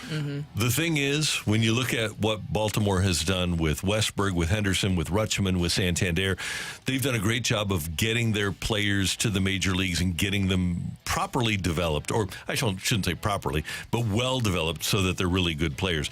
The Cardinals have not. Those guys are all stars. All of those guys are stars. And the Cardinals still have not been able to develop that star. So I hope they do it with Walker. I hope they're able to. And Mason Wynn should wind up being a star. I think they'll still unlock something with Jordan Walker. He had another hit last night that was around 108 miles per hour. He's starting to hit the ball much harder. He's spraying it, and I don't see him pulling off pitches nearly as much. And we talk a lot about exit velocity and all these different things that go into it. Is he lifting the ball? I look at, is he pulling off a lot of pitches? Just the eye test. And beginning of the season, man, you could get him out on the outer half, and I'm not seeing that as much right now. Let's take it or leave it here on 101 ESPN. Coming up, despite last night's win over Tampa, it doesn't look great for the Cardinals, but if you squint real hard, can you see him in the postseason? That's next on 101 ESPN. Hear every St. Louis Blues game right here. WXOS, WXOS HD1 East St. Louis, 101 ESPN.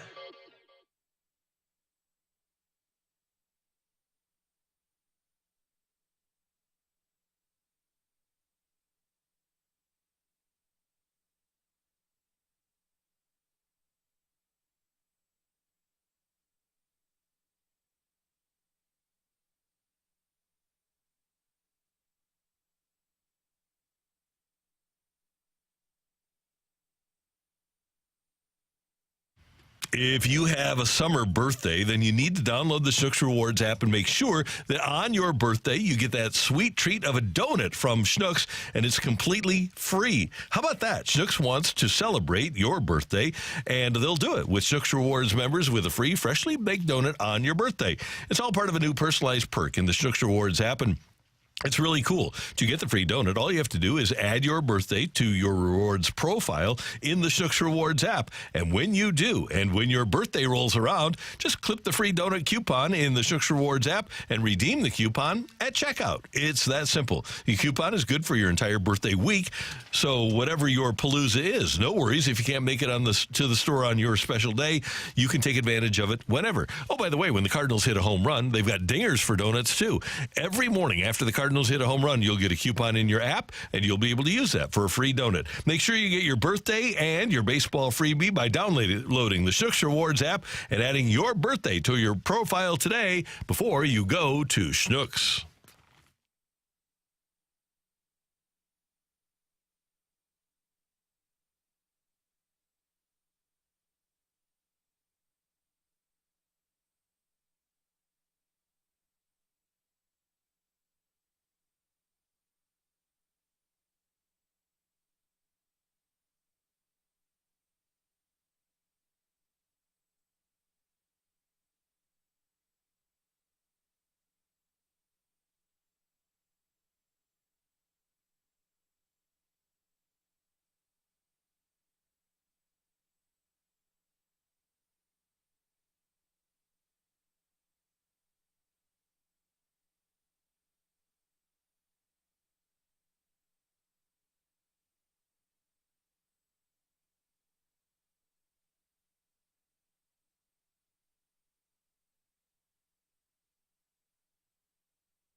from the Car Shield studio, this is the opening drive on 101 ESPN.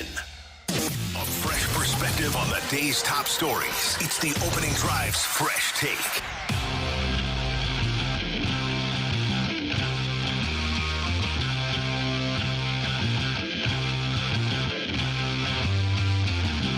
Because their starting rotation stayed healthy, and they got both innings out of them from opening day all the way to the end of the season. That's one because. That's the first because.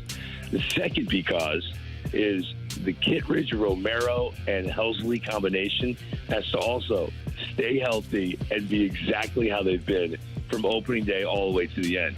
They are really walking a tightrope to try to get this organization into the playoffs. And John Mozeliak, the plan has worked so far. But to rely on this many arms that are over the age of 30 to be consistently durable, you're playing with fire.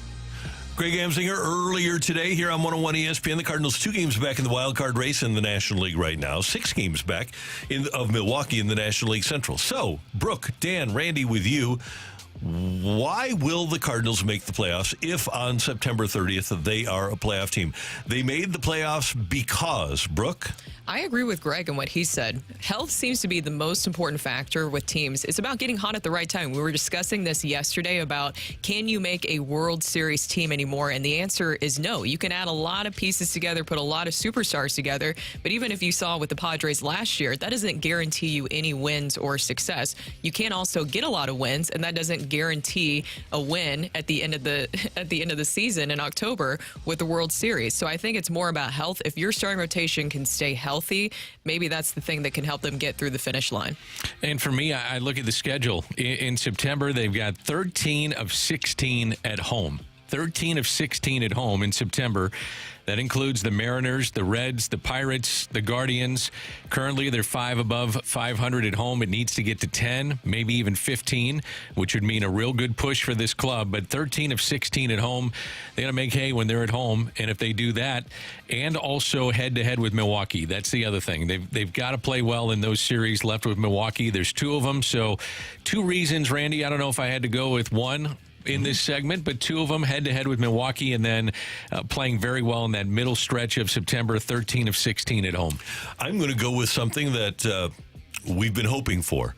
I'm going to say if the Cardinals make the playoffs, it's because Nolan Arenado got hot and carried him for 2 weeks. He's capable of doing it. He's done it in the past. And really, the only way they're going to have oomph in their offense is with him. They're really people like Burleson hitting well, Wynn hitting well, Donovan. Not great, but okay. But they don't have a guy to carry the team. And Nolan Arenado is capable. I think if this team is going to win, even now, even though we haven't seen it this year, if they're going to, it's going to be because Nolan Arenado carried him for a couple of weeks. Been saying that since day one. Yep. And it's an offense that's predicated on those 2, and I know fans are, and I'm sick of hearing about it too. I mean, those 2 guys need to get hot, but maybe the other part of this too, Randy, is if they don't, then someone needs to emerge. And maybe it's Burleson, maybe Donovan gets hot, but having a couple of guys get hot in their lineup, maybe it's Contreras that carries your team for a couple of weeks, but I'm with you. They need to have a sustained offense for a 2 to 3 week period, which would be key. And Brooke, that stretch, we all remember the 17-game winning streak in 2021. Yep. Here's a run of the stretch run of that winning streak. Cardinals run totals: 7, 7, 11, 8, 3, 8, 5, 2, 10, 8, 8, 12, 8, 4, 6. That was the stretch run of that 17-game winning streak. They were scoring almost at will. In the middle of June of this year, the ERA of the starters has been around 5. Mm-hmm. Yeah. So what's it tell you? You better outslug some of these teams. But let's be honest, with this group, it's going to take multiple things going right. It's not going to be just one thing. You need the starting rotation to stay healthy and go deeper into games. We talked about that with Sonny Gray. Luckily, you were able to see that the other night. And hopefully Eric Fedde can go a little bit deeper in games here soon as he continues to get a little bit more comfortable. But you also need the other guys to step up. You need Nolan Arenado, as you mentioned. You also need Paul Goldschmidt to do better than he has. You need Nolan Gorman to add some more power here down the stretch. Also, you need Mason Wynn, Alec Burleson, and Wilson Contreras. You saw yesterday in that game, Dan, you mentioned this earlier, in the lineup, they combined for 6 hits, 3 RBIs, and 4 runs scored. You need those guys to continue to stay hot. And on top of that, I think you look to the guys who have been there and done that, especially when it comes to success down the stretch. I look at Tommy Pham and what he's been able to do for teams when he's been added down the stretch, especially with the Diamondbacks last year. And Wilson Contreras, it wasn't that long ago that he was a part of a World Series team. Have you left anything out? I think it takes all of that. I seriously think it takes all of that. Because here's the thing. When we talked about the Pirates being a scary team earlier, it's because of if they get in, you know what they have, right? They have those aces. They have multiple closers. With the Cardinals, you need more of that all-around effort because they don't have a guaranteed, I guess, bona fide superstar on this team. It goes back to your question about identity, right? With Pittsburgh, there is a winning identity, right? It's going to be the big 3 starting pitchers and then the back end of the bullpen. That's going to be what they lean on to win. With the Dodgers, we know it's going to come back to healthy starting pitching if they're going to win. The Cardinals, their identity is kind of all over the place because we can't count on the starting pitching at this stage, not at this age, at this point in the season. You don't have that impact MVP singular guy. So it does take a lot of things, as you just mentioned. The other part I was going to mention that has not been mentioned, so we've mentioned a lot, is Ryan Helsley. Yeah. Yes. If you have a superstar right now, he's a superstar closer. He's been great this year, but how much can Ollie push him and ask him to take the ball more than just once every 3 days? And he did it so far. He's done the back-to-back games here. But him sustaining the level of success that he's had, that's a huge thing for this team. He can't blow games late. No, it's going to be hard to do. And by the way, if you haven't heard, Giovanni Gallegos picked up by the Twins. It'll be interesting to see how he performs with Minnesota, and we'll get a chance to see him against the Cardinals here in the next couple of weeks. Does he get a standing O? Oh, yeah, of course. If he pitches here, yeah, no doubt about Dylan it. Carlson got a nice reception. He did, yeah.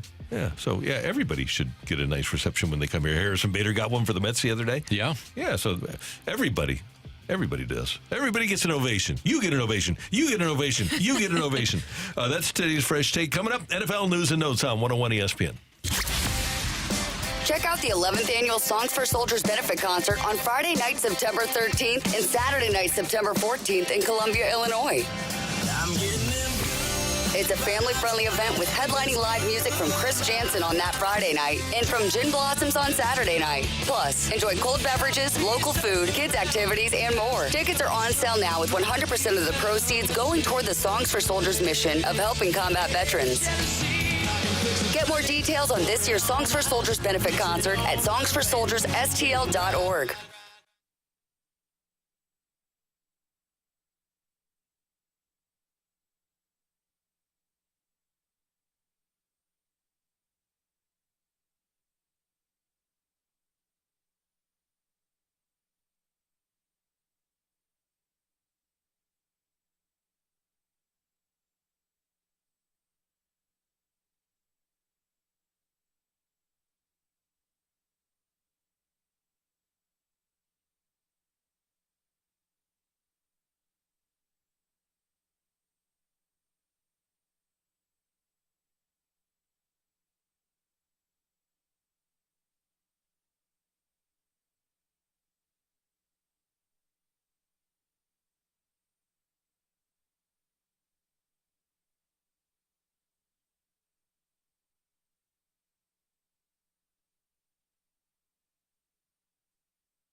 MLB plays on ESPN. Saturday, Mariners and Mets. Game 1. Coverage starts at 8 p.m. Then Sunday, it's Game 2.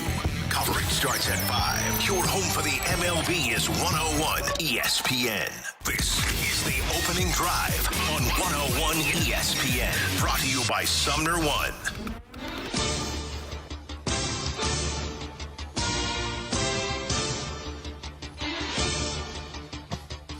Time for NFL news and notes here on 101 ESPN, and reports out of Pittsburgh indicate that a deal that would send Brandon Ayuk from the San Francisco 49ers to the Steelers is essentially a done deal, and they're just nailing down some final details. So 93.7 The Fan in Pittsburgh reporting that Ayuk is on his way to the Steelers. Wow. So this has just been kind of an interesting development. We went from, I believe, on Monday thinking that maybe this wouldn't happen to now this is actually happening. I don't know if I exactly understand why the 49ers would want to part with him. I mean, his season last year with Brock Purdy was incredible, and you have that established connection, but it seems like they kind of hit a wall when it comes to managing their payroll. Yeah. They don't want to get rid of him, but he's holding in, and he's apparently dead set on becoming one of the highest paid receivers in the league. They don't have the sort of cap room to be able to sign him to that deal right now. He only has 3 years. He doesn't have the 4 years. Yes. So he is still shy of being able to, they can't qualify him for next year, but they're kind of stuck because he's holding out. It would have made him the 5th highest paid wide receiver in the NFL if he goes to the Patriots. So it gives you the framework of the deal that the Steelers would have to offer. Steelers, by the way, Russell Wilson is said, quote unquote, great, and he has been taking the reps with the first team. Justin Fields has been with the second team for the Steelers in their training camp. But Dan, I'm with you. I think that Fields will eventually take over that role as QB number 1. Yeah. Mike Tomlin, though, he hands the ball off. He runs a lot. I think it's kind of a fascinating look at how both these guys fit in. And Dan, really, to your point, too, when you think about if this deal does come to fruition and Ayuk ends up being the number 1 prohibitive target in Pittsburgh, in a lot of ways, that system, that structure that Arthur Smith wants to run, say what you will about his tenure as the head coach in Atlanta, but when he was in Tennessee, Brooke, you well know, he really relied heavily on the play action. If Russell Wilson, at least for the start of the campaign, is your guy, Ayuk, again, how did he have the greatest amount of success in San Francisco? It wasn't taking the top off of the opposing defense consistently. It was as a guy who could thrive in the intermediate game, and that would be par for the course again in the Steel City. And the broadcaster from 93.7 The Fan in Pittsburgh, Andrew Filipponi, writes, the Steelers have a verbal agreement in place with the 49ers for Ayuk. All the terms of the deal and contract details are being hammered out now. The wide receiver is coming to Pittsburgh. So it looks like Ayuk is on his way to the Pittsburgh Steelers. Meanwhile, fights throughout NFL training camps, which is awesome. DK Metcalf of the Steelers swinging his helmet at an opponent. I always like to see those when his own teammate. Oh yeah, Richie Incognito did that. He did it in a practice. Now Richie was kind of nutty. He was very kind nutty. of. Yeah, he was very nutty. I was putting it lightly. It's always entertaining, and there's always a reason. Like when Richie did it, it was because somebody tackled Steven Jackson. A teammate tackled Steven Jackson. Richie wasn't having any of that, so he swung his helmet at a guy. I don't know. I talked about this last week with my sick of it. It happens every single year. Why do we make such a fuss about fights and practices? I get that you don't want to see it maybe against your own teammates, but these are guys that are vying for roles, some of them, and they're trying to prove their toughness. Things get tense. They're tired of seeing each other. The joint practices is where I think it's a little bit more interesting, getting choked up just thinking about it. But, that's where I think it's a little bit more interesting because I want to see that. I'm ready for the season to start when you see kind of the fights break out amongst the other teams. Like, who cares? But I will watch it. The thing is I can't turn away from it. Even though I talk about that, okay, we do this every year. Why do we make such a fuss? I do pay attention to it, of course. I do, too. It happened in Seattle the other day, too. Yeah. They had a huge one. So it happens across the board in these summer months, and you can understand it. And, Brooke, you're 100% right. I think guys get sick of facing each other. It's hot. Alpha males, there's a lot of things that go into this. A big piece at ESPN.com about the divide between Eagles quarterback Jalen Hurts and coach Nick Sirianni. Does Jalen Hurts not understand that the guy waiting in line to replace Nick Sirianni is Bill Belichick? Does he not get that he would have to play for Bill Belichick if Sirianni isn't his coach? He probably does, but it doesn't matter to him. He's making so much money. He's got the money, but if he's miserable with Sirianni, how bad is it going to be with Belichick? Yeah, I agree. And Jalen Hurts has run so much in the last couple of years. I wonder how that body's going to hold up. That's the other thing. He has run a ton from that position, and I'm sure he's been dealing with a lot of dings and hard hits and all that kind of stuff. And it just doesn't sound great that you're feuding. You got a franchise QB feuding with your head coach, and the way that they finished last year, it's not a good situation whatsoever early in their camp. In this day and age, too, of not just the NFL but in professional sports, it's all about managing how well your head coach or manager can manage their stars. Right? You have to have that good relationship. So if you hear that there's an unhealthy and fractured relationship going on behind the scenes between Sirianni and Jalen Hurts, if anything, if I'm Sirianni, I'd be worried about that because that sounds like you might be on the way out. You're always going to protect probably your quarterback that's making a lot of money in that situation. Do you guys look for ulterior motives when coaches and players say things about players? Okay, here's a quote from Cliff Kingsbury about Jaden Daniels, his young quarterback with the Commanders. And remember the quarterback that he had with the Arizona Cardinals and what he went through with him. Kingsbury said of Daniels, "I love the process. I love how he approaches each day, how he handles the good, the bad, and the installs. He must study like crazy at night because every morning when we get here and he walks through with us, he nails it. And so you just appreciate the work he's putting in. He's paying the cost to try and get where he wants to go, and that's all you can ask from any young player." This is a guy who coached a team that saw fit to put in a quarterback's contract a clause that said he would actually watch tape. And now this guy's, the same coach is saying these glowing things about Jaden Daniels. I wonder if there is a little bit of PTSD about Kyler Murray when Cliff Kingsbury talks about Daniels. I think it obviously shows that there was definitely a lot more going on behind the scenes with Murray and with Kingsbury, Cliff Kingsbury. I mean, the thing is, if they had to put it in his contract, then there had to have been something going on. You have to protect yourself, especially after seeing everything that happened with Johnny Manziel and the Browns in that situation where they were seeing his iPad reports and how he really wasn't paying attention to anything. Zero. Exactly. Zero. I think there was a lot going on behind the scenes there. Caleb Williams, obviously, Dan, the number one pick in the draft, but I'm just glad that it appears as though Jaden Daniels here is responding to the Call of Duty. There's a lot of people that think that he's going to be better. He's going to be better with that. If you're a head coach, too, you got to cover your players. That's one thing you have to do in the media, but it is definitely a shot across the bow for what he dealt with previous. And the other thing, it sounds like he wants him to be the starter. Yeah, I think that he will be on opening day. He's got to be. You mentioned Caleb Williams out of Chicago. They say that he's getting better, but one of the issues that they have is that they have 5 defensive players that are out right now. So he's going against that first team with 5 guys out, and you got to find out a lot about him in the next couple of weeks to see if he's going to be your starter, and it looks to be that way, but the starter on day one for the Chicago Bears. I think if you're Chicago, you don't have anybody else. They set it up so that he's the only guy that is a realistic option to be the starter. Oh, by the way, Brooke, did you see who Daniels has to beat out in Washington to be the starter? Oh, who is that? Marcus Mariota. Oh, yeah. He's still hanging around, isn't he? Isn't he? Wow. It's amazing. It is. It is good for him. At what point did you lose faith? And how soon in his career?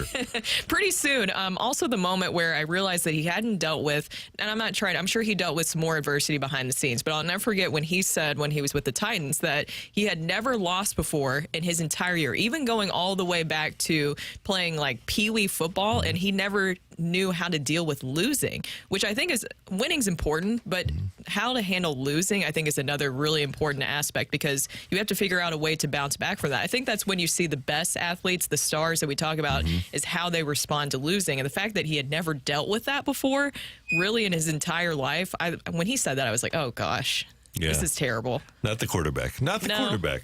Yeah. You got to be able to handle those things. Because he lost a lot in Tennessee.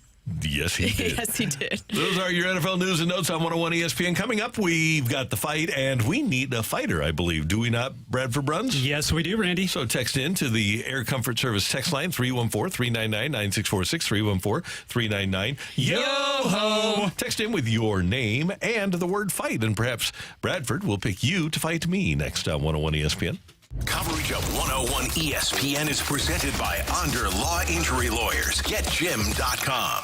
If you have a problem with the IRS, believe me, it's not going away on its own. The IRS never gives up. They have endless resources, so they control the game. Well, your tax problems can end. I'm attorney Lance Drury with the Drury Law Firm, a local tax resolution firm with an A-plus rating from the Better Business Bureau. I've handled thousands of IRS cases over the last 15 years. So when you hire me, you won't be speaking long distance or sending money to some TV pitchman that's riddled with consumer complaints. Your first visit is completely free and confidential, and I'll tell you on the spot exactly how much it will cost. So call me, Lance Drury, at 314-260-6120. That's 314-260-6120. Or go to Lance, D-R-U-R-Y, law.com. If you have IRS issues, you need a local attorney. You need me, Lance Drury. The choice of a lawyer is an important decision and should not be based solely upon advertisements. Hey everyone, it's Brooke here, and this year we decided it was time to make a major upgrade to our home by updating our bathroom. We have this house in U City. It's over 100 years old, and we love it, but we never exactly loved our main bathroom. So we decided to reach out to one of our great sponsors here of 101 ESPN, E&B Granite. E&B Granite's team visited our house for a free consultation, and they came up with a vision of how to really transform our bathroom. My favorite part of working with E&B Granite was stopping by their amazing showroom to explore their large selection of in-stock custom countertops, all their different cabinet options. Of course, I loved picking out the new colors for the bathroom. Jen was the one who was working with us, and she was fantastic. She had so many great ideas for us that really fit within our budget, and that's what they've been doing there at E&B Granite for over 20 years, turning visions into realities. So schedule your free consultation by calling today at 314-645-9300 or go online to enbgranite.com or stop by their showroom today and make sure you mention that I sent you. Want to get hooked up with free stuff and get into some of the biggest sports events and concerts? Sure you do. Keep it locked on 101 ESPN for your chance to text in and win on the Air Comfort Service Heating and Cooling text line. Sponsored by Bank of America. These days, everything in St. Louis costs more. But somehow, Verizon costs less, as low as $50 for a single line when you switch. So while coffee is definitely costing more, Verizon costs less, and dinner on the hill for two has gotten pricey. Verizon, less pricey. Rent in Ladue, that's not coming down anytime soon. But Verizon, down, just $50 a line. Limited edition sneakers, through the roof. Verizon prices, through the floor. That designer golden doodle, so much more. A single line on Verizon, a fair bit less. Even a good old tried and true hamburger will cost you more. But with Verizon, the same good old tried and true service now costs you less.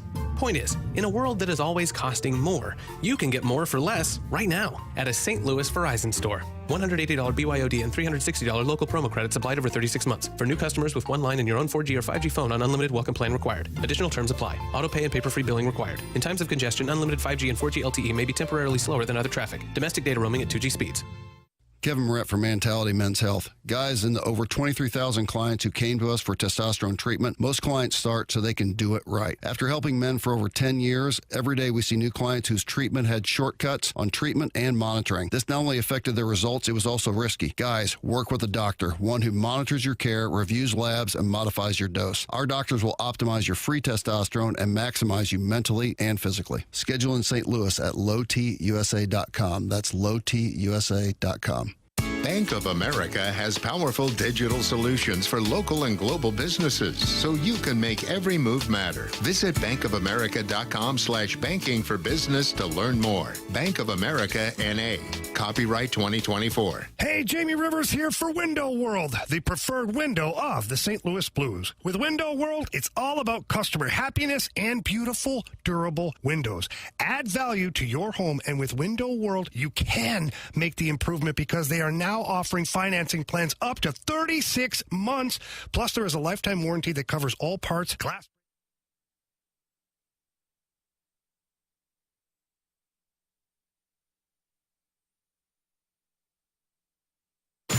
We want to hear from you. Text us at 314-399-9646 on the Air Comfort Service Heating, Cooling, and Insulation text line on 101 ESPN. Live from the Car Shield studio, this is the opening drive on 101 ESPN. The fight in the red corner, Average Joe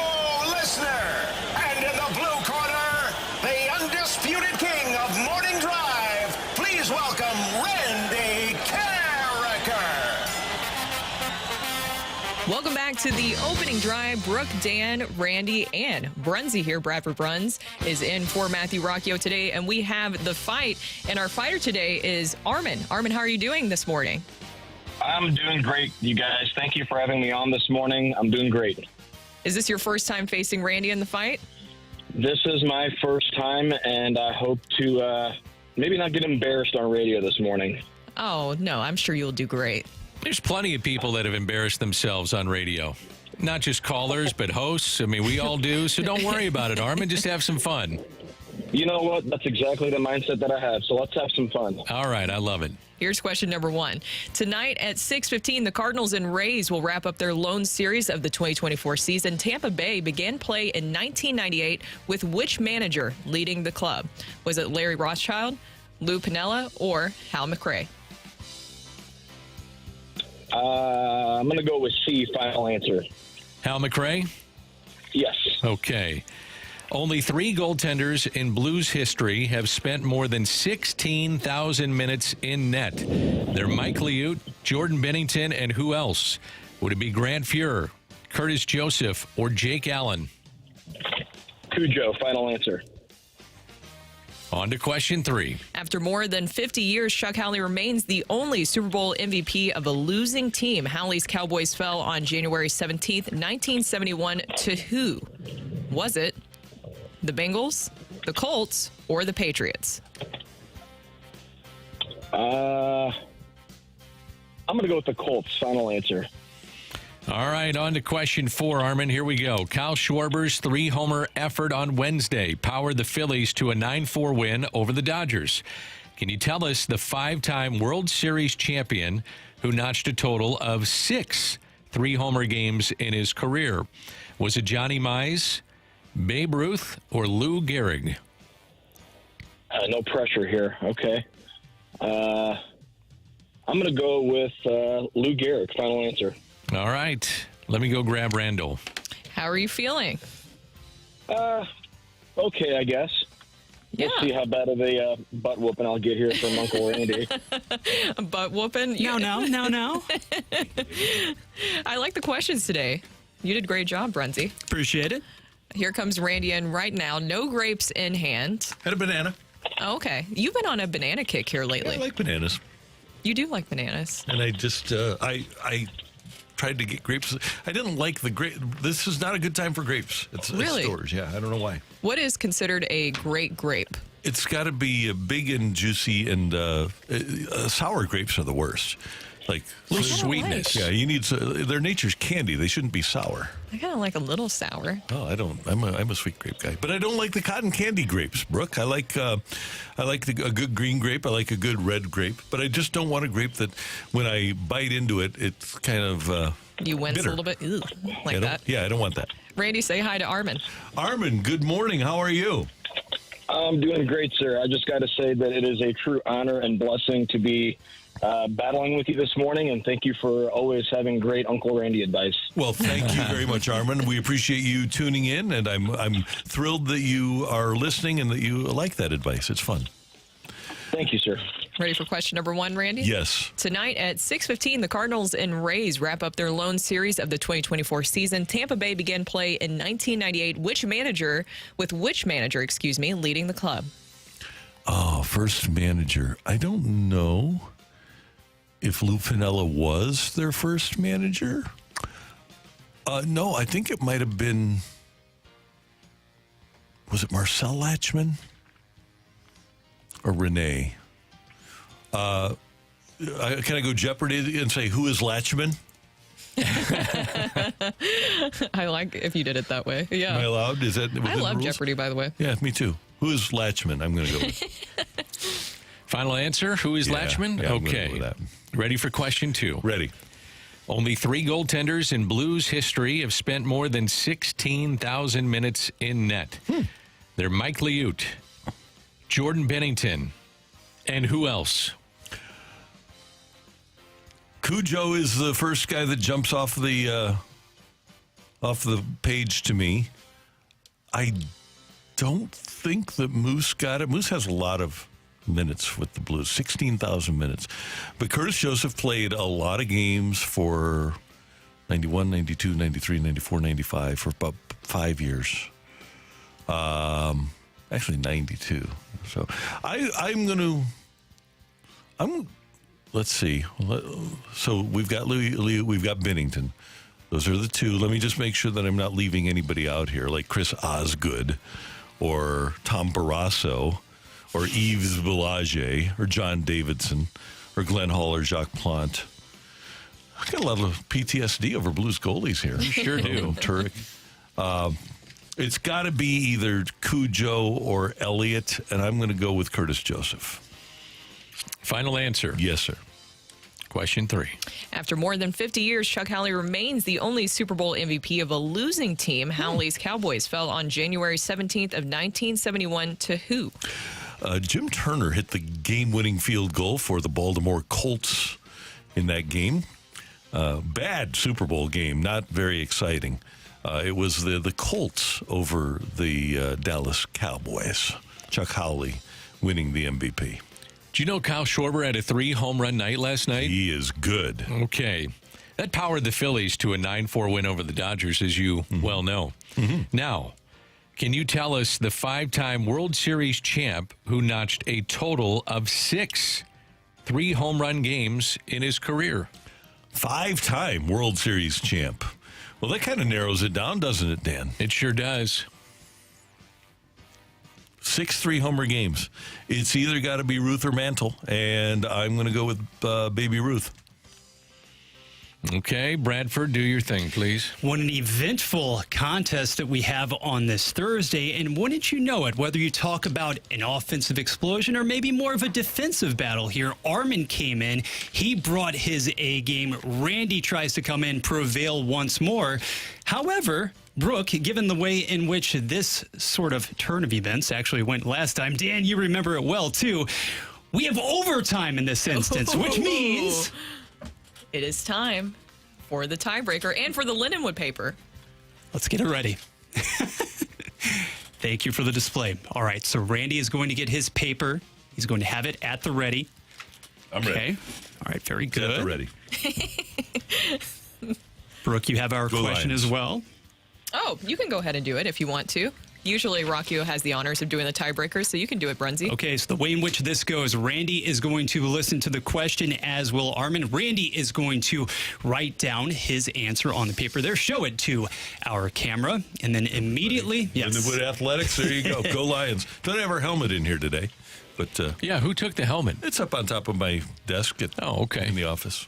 Love that in the office, by the way. Brooke is sad. Yeah, I am. Tomorrow, the helmet is back for you. Thank you. I need it. And then immediately thereafter, Armin will weigh in with your answer. Okay. Got it, Randy? Got it? All right, Yep. Here we go. Your tiebreaker today, closest to the pin style. Kevin Durant, as we know as well, is now the all-time leader in points scored for Team USA in Olympic basketball competition. Entering today's matchup versus Serbia in the semifinals, how many points has KD netted? Oh,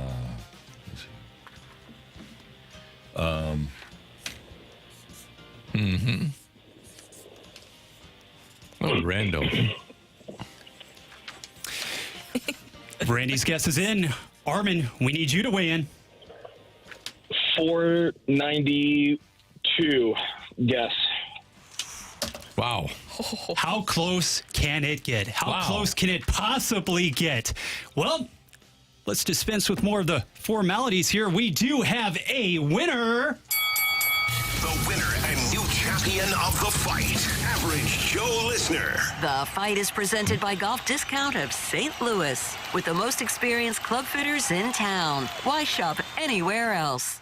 My goodness gracious, when I say that you have had close fights on this particular program, this one very well could end up taking the cake. Armin, congratulations. You knocked off Randy in overtime fashion today. Let us go through the answers. Starting with number one, tonight at 6:15, Kyle Gibson and the Cardinals, they are wrapping up their 3-game set with the Rays down at Busch Stadium. Tampa Bay began play in 1998, and which manager actually was at the head of that club? It was none other than Larry Larry Rothschild. Oh, yeah. Hal You wouldn't think of him McRae. because longtime pitching coach. Right, yeah. You know?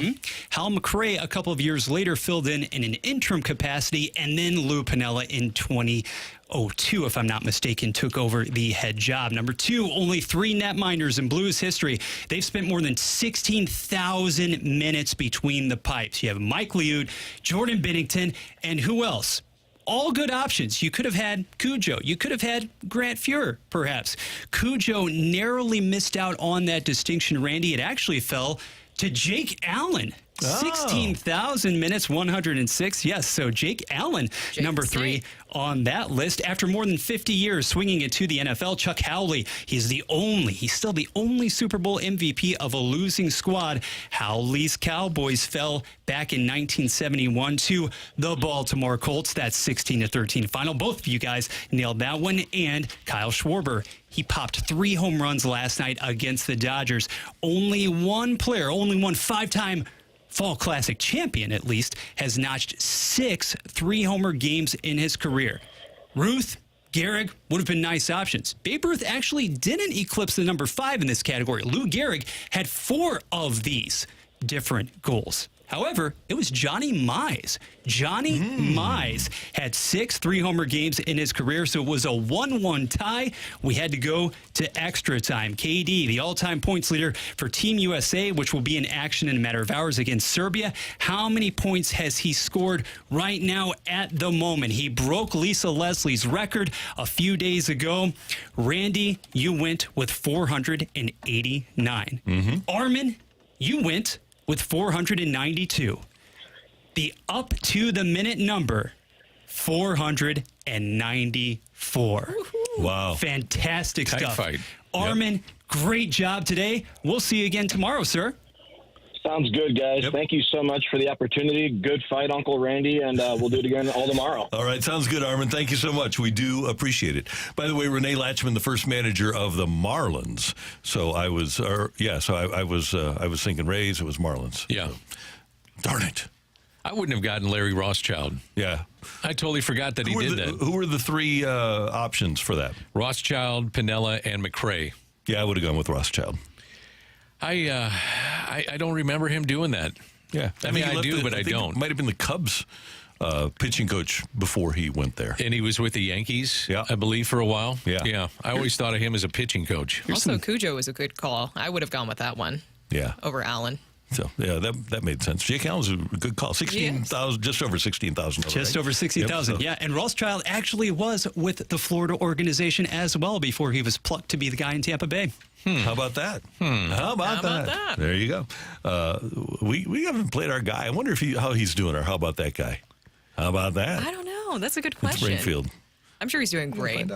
Coming up, we've got They Said What here on 101 ESPN. 101 ESPN has your chance to score free tickets to Rob Zombie and Alice Cooper with Ministry and Filter on September 1st at Hollywood Casino Amphitheater. Get all the ticket details and get entered to win those free tickets for Rob Zombie and Alice Cooper right now, either at 101ESPN.com or on your 101 mobile app. Hey, there's some great stuff happening over at Together Credit Union, and our friends there have just launched a brand new high-yield checking account called Empower Checking. With Empower Checking, you earn above-market interest on money you keep in your day-to-day checking account. Think about this. You're actually getting interest on your checking account. How cool is that from Together Credit Union? Interest is paid to you each month, and it's a checking account that rewards you for balances and not activity. To apply, visit togethercreditunion.org, togethercu.org, or stop by any one of their 14 area locations and work directly with one of their amazing member advocates. And when you go to Together Credit Union to set up this checking account, you're going to pick out a debit card. Get the Together Credit Union City SC debit card. Gets you express entry into City Park. It gets you discounts. It's pretty incredible. A great local credit union, Together Credit Union. They're the company to go to. 14 area locations. Get paid to save with Empower Checking. Visit togethercu.org/empower for full terms and details. Membership eligibility required. Together Credit Union, federally insured by the NCUA.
Morning Drive on 101 ESPN. Brought to you by Sumner One.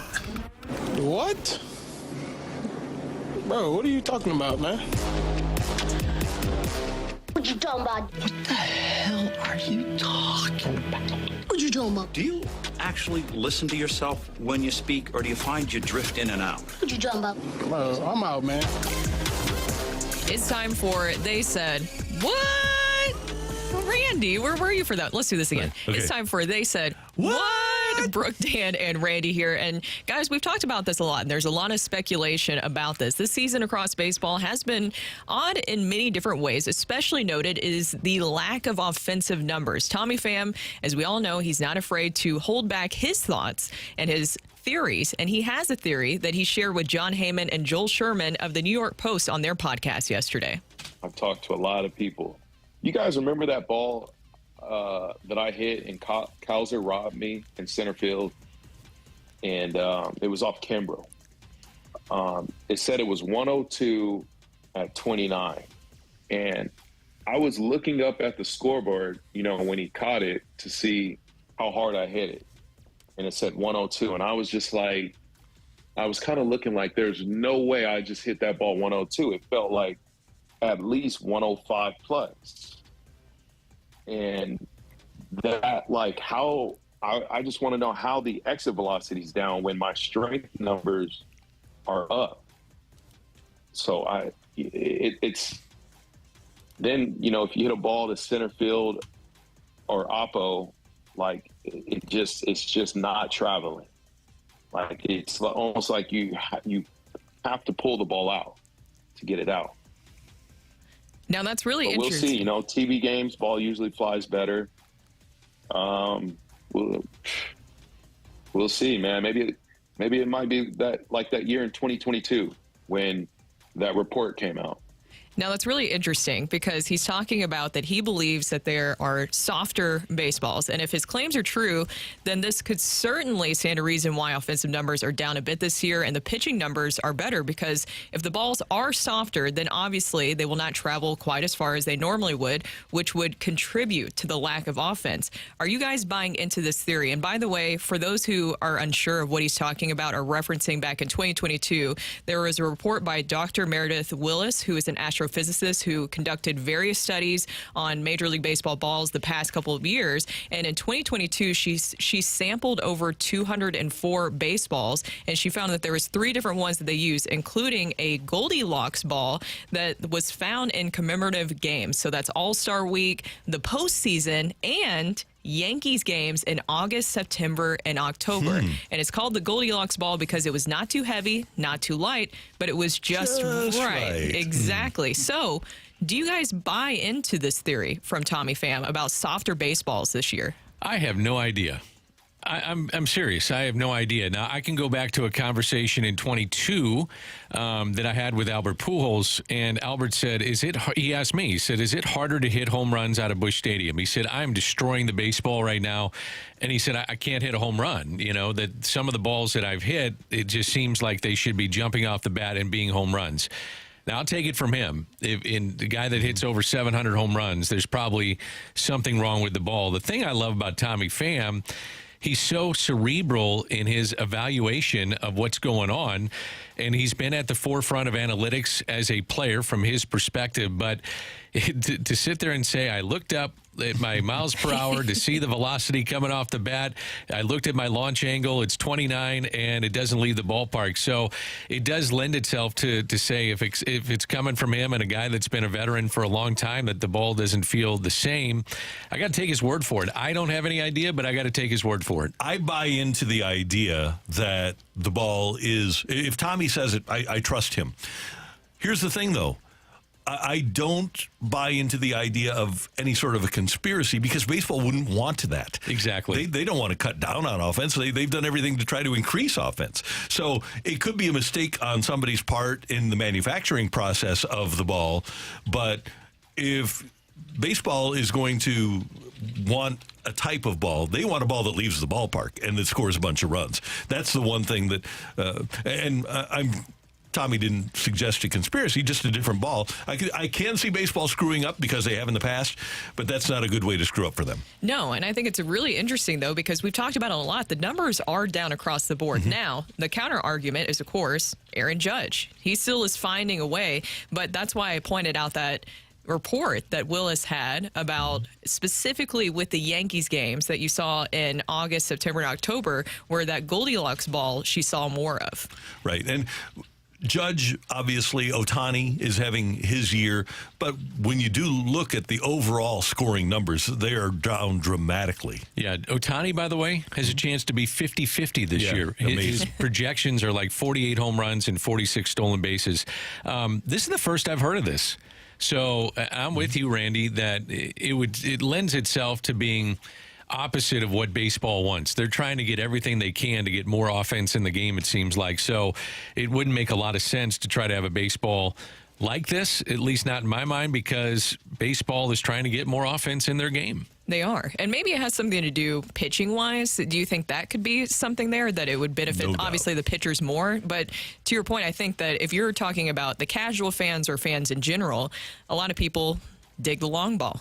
I was going to say chicks dig the long ball, but everybody digs the long ball. Now they do. Yeah. Yes. 314 says, used for certain teams and certain players.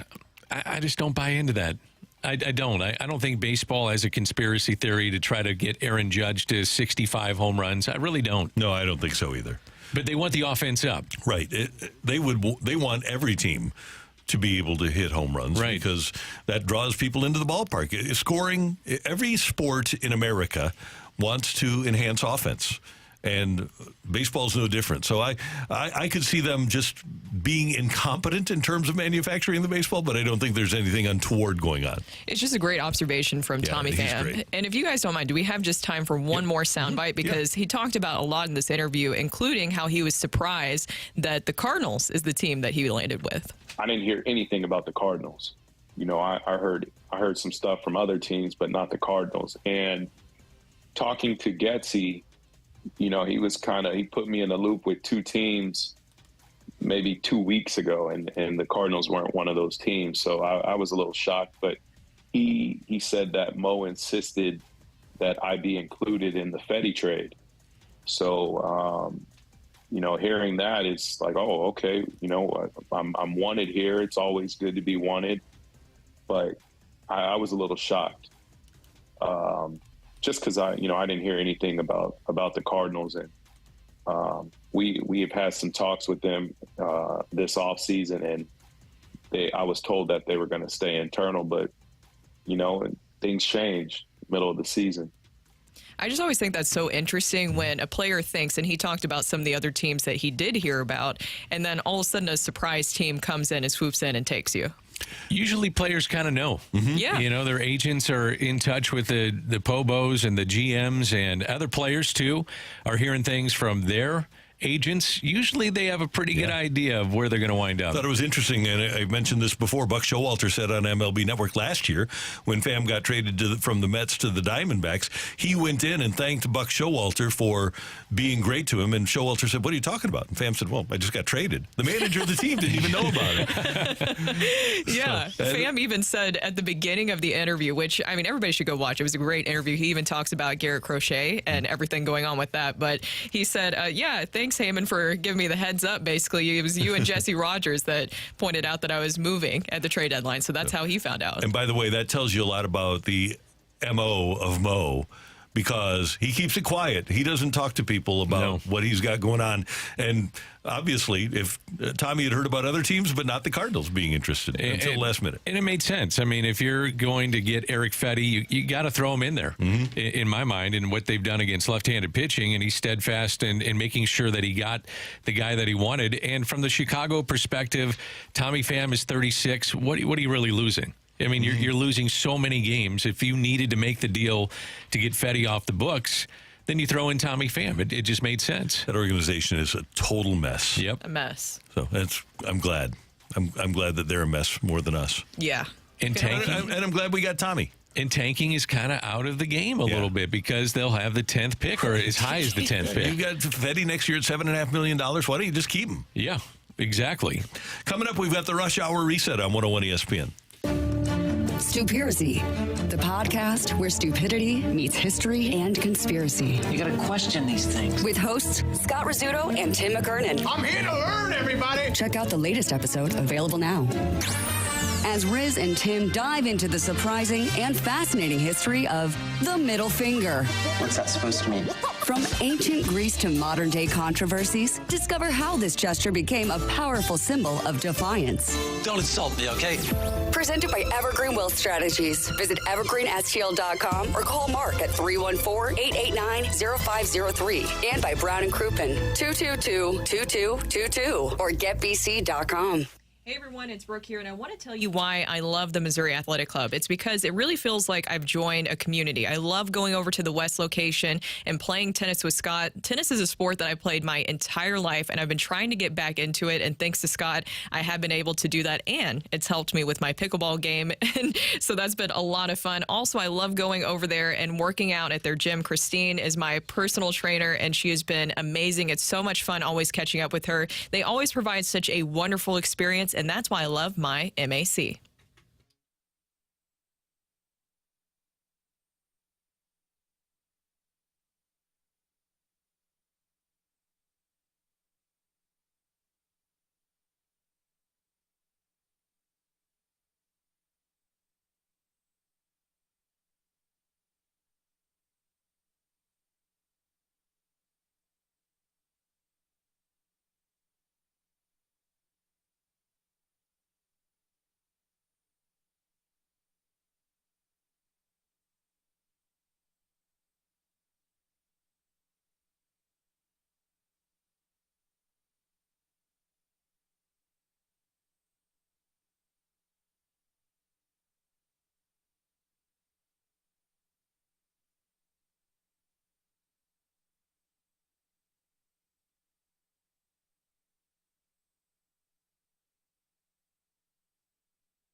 WXOS HD1 East St. Louis. 101 ESPN is driven by Auto Centers Nissan, home of the lifetime warranty and 30-day return. Live from the Car Shield studio, this is the opening drive on 101 ESPN. We're recapping the biggest sports stories of the day on the opening drive with a rush hour reset. 9:06 in St. Louis. Time check brought to you by Clarkson Jewelers, an officially licensed Rolex jeweler.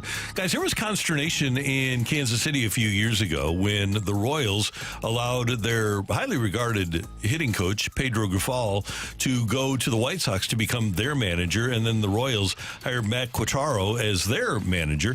Well, Quatraro has the Kansas City Royals in the midst of a playoff hunt, and this morning the White Sox fired Pedro Grifol as their manager, although he had won a game 2 nights ago. Finally. First this month. Yeah, that's part of it. 21-game losing streak prior to that. Grifol is out. The White Sox say they'll begin an immediate search for a new manager to be announced at the conclusion of this season. No surprise to me that Grifol got fired. It's a bad team that has been torn apart. But when you go back to the Keenan Middleton comments of last year about how there were no rules, and then those comments were backed up by pretty much everybody around the organization. People showing up late, people not taking PFP, pitchers not taking PFP, the inability to motivate players one reliever, a rookie reliever, falling asleep in the bullpen, and they didn't do anything about it. One thing a manager has to do is have rules. And I know that Whitey Herzog only had 2 rules, and it was a different time. But his rules were show up on time and hustle. And the White Sox weren't even doing that. They couldn't handle those 2 rules. So they needed, and normally I am not a guy, especially during the regular season, that puts an awful lot of credence into a manager. I think players generally make the manager, but I think this guy was a legitimately bad manager. So you're saying they needed Bud Norris in that bullpen to help wake up that rookie pitcher. There Okay. you go. Sorry, throwback joke there. But I guess my question is, what is the point? I mean, this season is a wash anyways. Why would you not just let him ride it out and start new next year? Well, probably because it's completely out of control with no accountability. I mean, I would think that, to your point, Brooke, why would you do it now? I mean, it makes some sense to ask that question, but if things are totally out of control and there's no accountability, which some of the reports suggest, then you have to get somebody in there.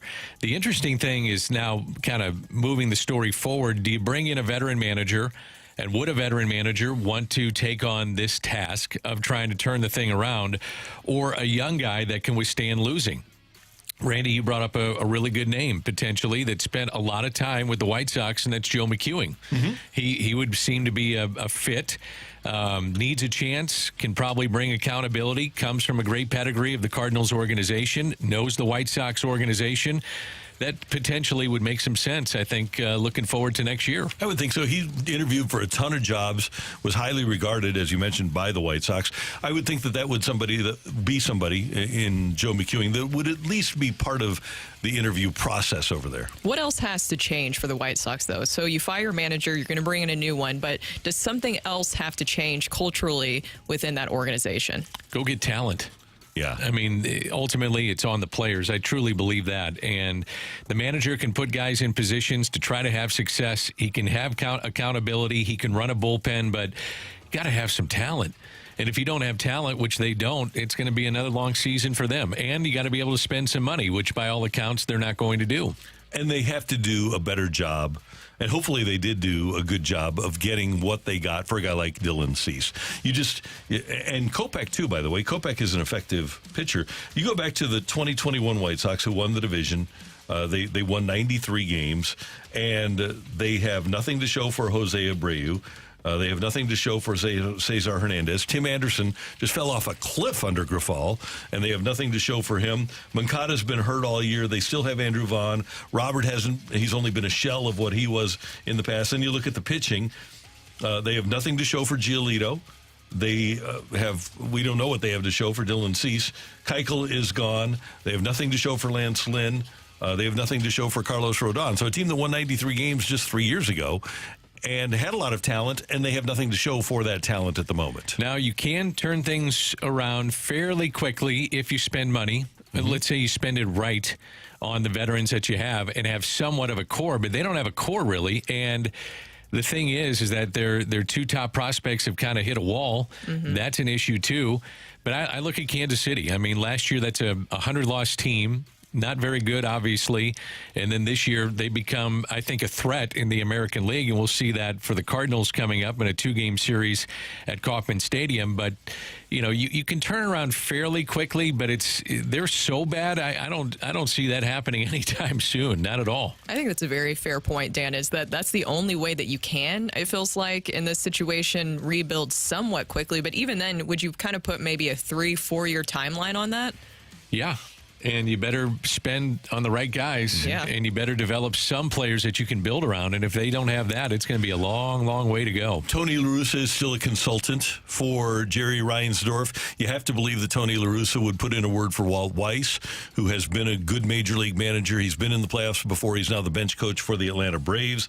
There are several other possibilities. Jeff Bannister won a couple of division titles with the Rangers. Will Venable is now one of the Rangers coaches. So there are names out there that the White Sox will be able to pursue. Meanwhile, the Cardinals wrap up their series tonight against the Tampa Bay Rays, and they will send Kyle Gibson, big game Gibby Jim, to the mound against Shane Baz in the 6:45 game. The Cardinals trying to sweep the Tampa Bay Rays. You have to sweep the series with the Rays. We talked about how tough the schedule is coming up. Every single win matters, and I know that obviously I'm stating the obvious there, but at the same time, when we're talking about the stretch here and their chances of making the playoffs, you have to sweep the series. Do you think that the Cardinals need to kind of revise and revamp the way their rotation is set up for the rest of the season so that in the third games you always have either Gray or Fetty going? Can you do that? I would hope that you can, just so that, and you've got 3 days off in the next 12, so that for every series that you play, the final game of the series, you're trying to sweep, and the pitcher has a sweeper. Here's the other part, too, is that, you look at that spot start the other day. That let them get an extra day's rest. Mm-hmm. And do you push guys back, too, with the older rotation that you have? I'd look more at that. Honor the off day. Honor the off day. Or no, honoring the off day is letting them pitch, right? Use the off day. To push guys back. Yeah, to push the guys back. Don't dishonor the off day is what we're doing. I think it'll be interesting today, too, is who would close the game out if you have a chance. I would assume Gallegos. They're not going to go with Ryan Helsley. No. That's 2 days in a row. Kittredge would be a guy. Pitched last night. Seems to take the ball anytime. Romero pitched last night. Yet Fernandez pitched last night, so they used the bullpen a ton. But in the back end of the games, they're not going 3 days in a row with Ryan Helsley. No. The thing to do is just have a big lead. Does Gibby Jim go all the way? Oh. I would doubt that, Randall. Okay. Yeah. Do we have a complete game? We don't have a complete game this year, do we? No, sir. Okay. That's probably not going to happen tonight. No. Okay, well, let's just have like a 6-1 lead heading into the ninth inning. That's what they need, though. They need some laughers along the way and some comfort to where you're not bringing in your high leverage guys into these games. There's your rush hour reset. Brad Thompson joins us next on 101 ESPN. Open up your 101 mobile app for your chance to win free tickets to OAR with special guest Fits in the Tantrums on August 21st at St. Louis Music Park. Tickets for OAR are on sale now, but we've got your chance to win free tickets for the show. Get all of the ticket details and get entered to win those free tickets for OAR right now, either at 101ESPN.com or on your 101 mobile app.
Have kids under 25? We can save you money at carltoninsurance.net. Save big money on your next painting project.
Morning Drive on 101 ESPN. Brought to you by Sumner One.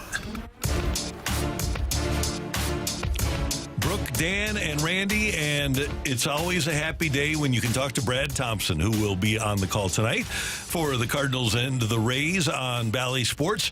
And BT joins us now. We always love having you on the show, sir. How you doing? I am doing great. How are you guys doing this morning? It's a happy day. Now that we're hearing your bright and cheery voice, I can tell you're smiling, BT.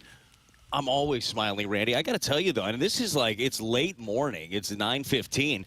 I don't know how you guys do it. My brain does not work in the morning. I would think that right in the beginning of the show, I say stupid stuff anyhow. I would be, I'd be a bit of a wreck at 7 o'clock every day, I think. Now, you got mad at me one time because I didn't tell you that there was free coffee when you started. And you went, what, 6 months without realizing we had free Starbucks here at that time? Yeah, yes. And what a jerk move, by the way. I had no idea. I didn't have a key card entrance to the building either. Nobody trusts me for months. So I had to be let in. I was let in on one side of the building. I walked around, picture it as a big C, but I got to our studio and then always went back the other way. Well, if you just complete the circle, apparently there's a break room, great coffee too, and didn't know about it. I was stopping at Starbucks every single day. You guys probably thought I was a coffee snob. I just didn't know that there was free stuff. If it's free, it's me, Dan. You know that. Absolutely. No problem with that, though, BT. I think that's the right way to go about it. Yeah, but good teammates kind of show you the lay of the land, but turns out Randy was too busy doing his own thing. It happens.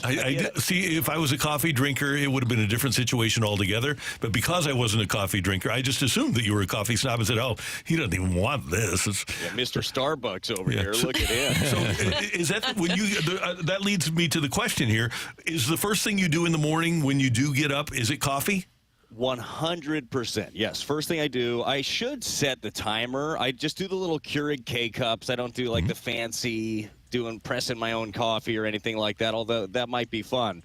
But, yeah, that is number one. Go downstairs, let the dogs out, make a little coffee, and then the day can start. But the day doesn't start without coffee. And, Dan, as you know, and Randy, you know, too, we work together in the afternoons. Actually, the entire day through the evening is coffee for me, and then I stare at the ceiling at night.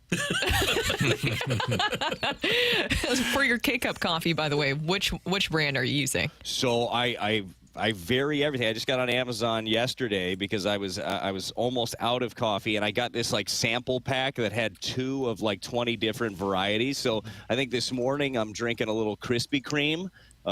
Their coffee, it's solid, even though they still owe me donuts for life. That they haven't paid up on that yet, but it's Krispy Kreme dark roast this morning.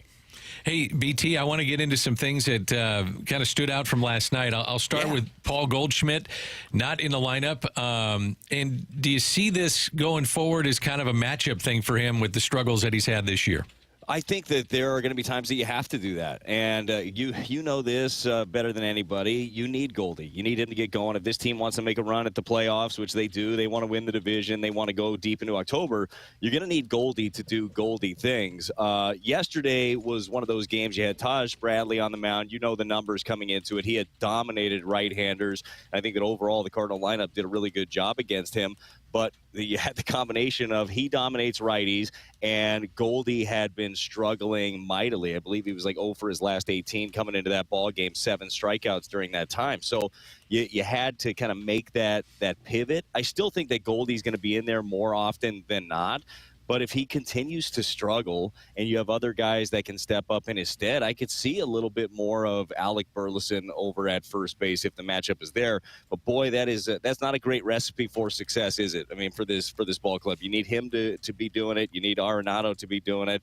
But I think it was a perfect storm yesterday. It was hey, he probably needs a day, and it was also a bad matchup on paper with a guy in Taj Bradley who had dominated right-handers. BT, Eric Fetty looked better in his second start in his home debut last night than he did in his first start. What was the difference that you saw? I thought he made adjustments quicker.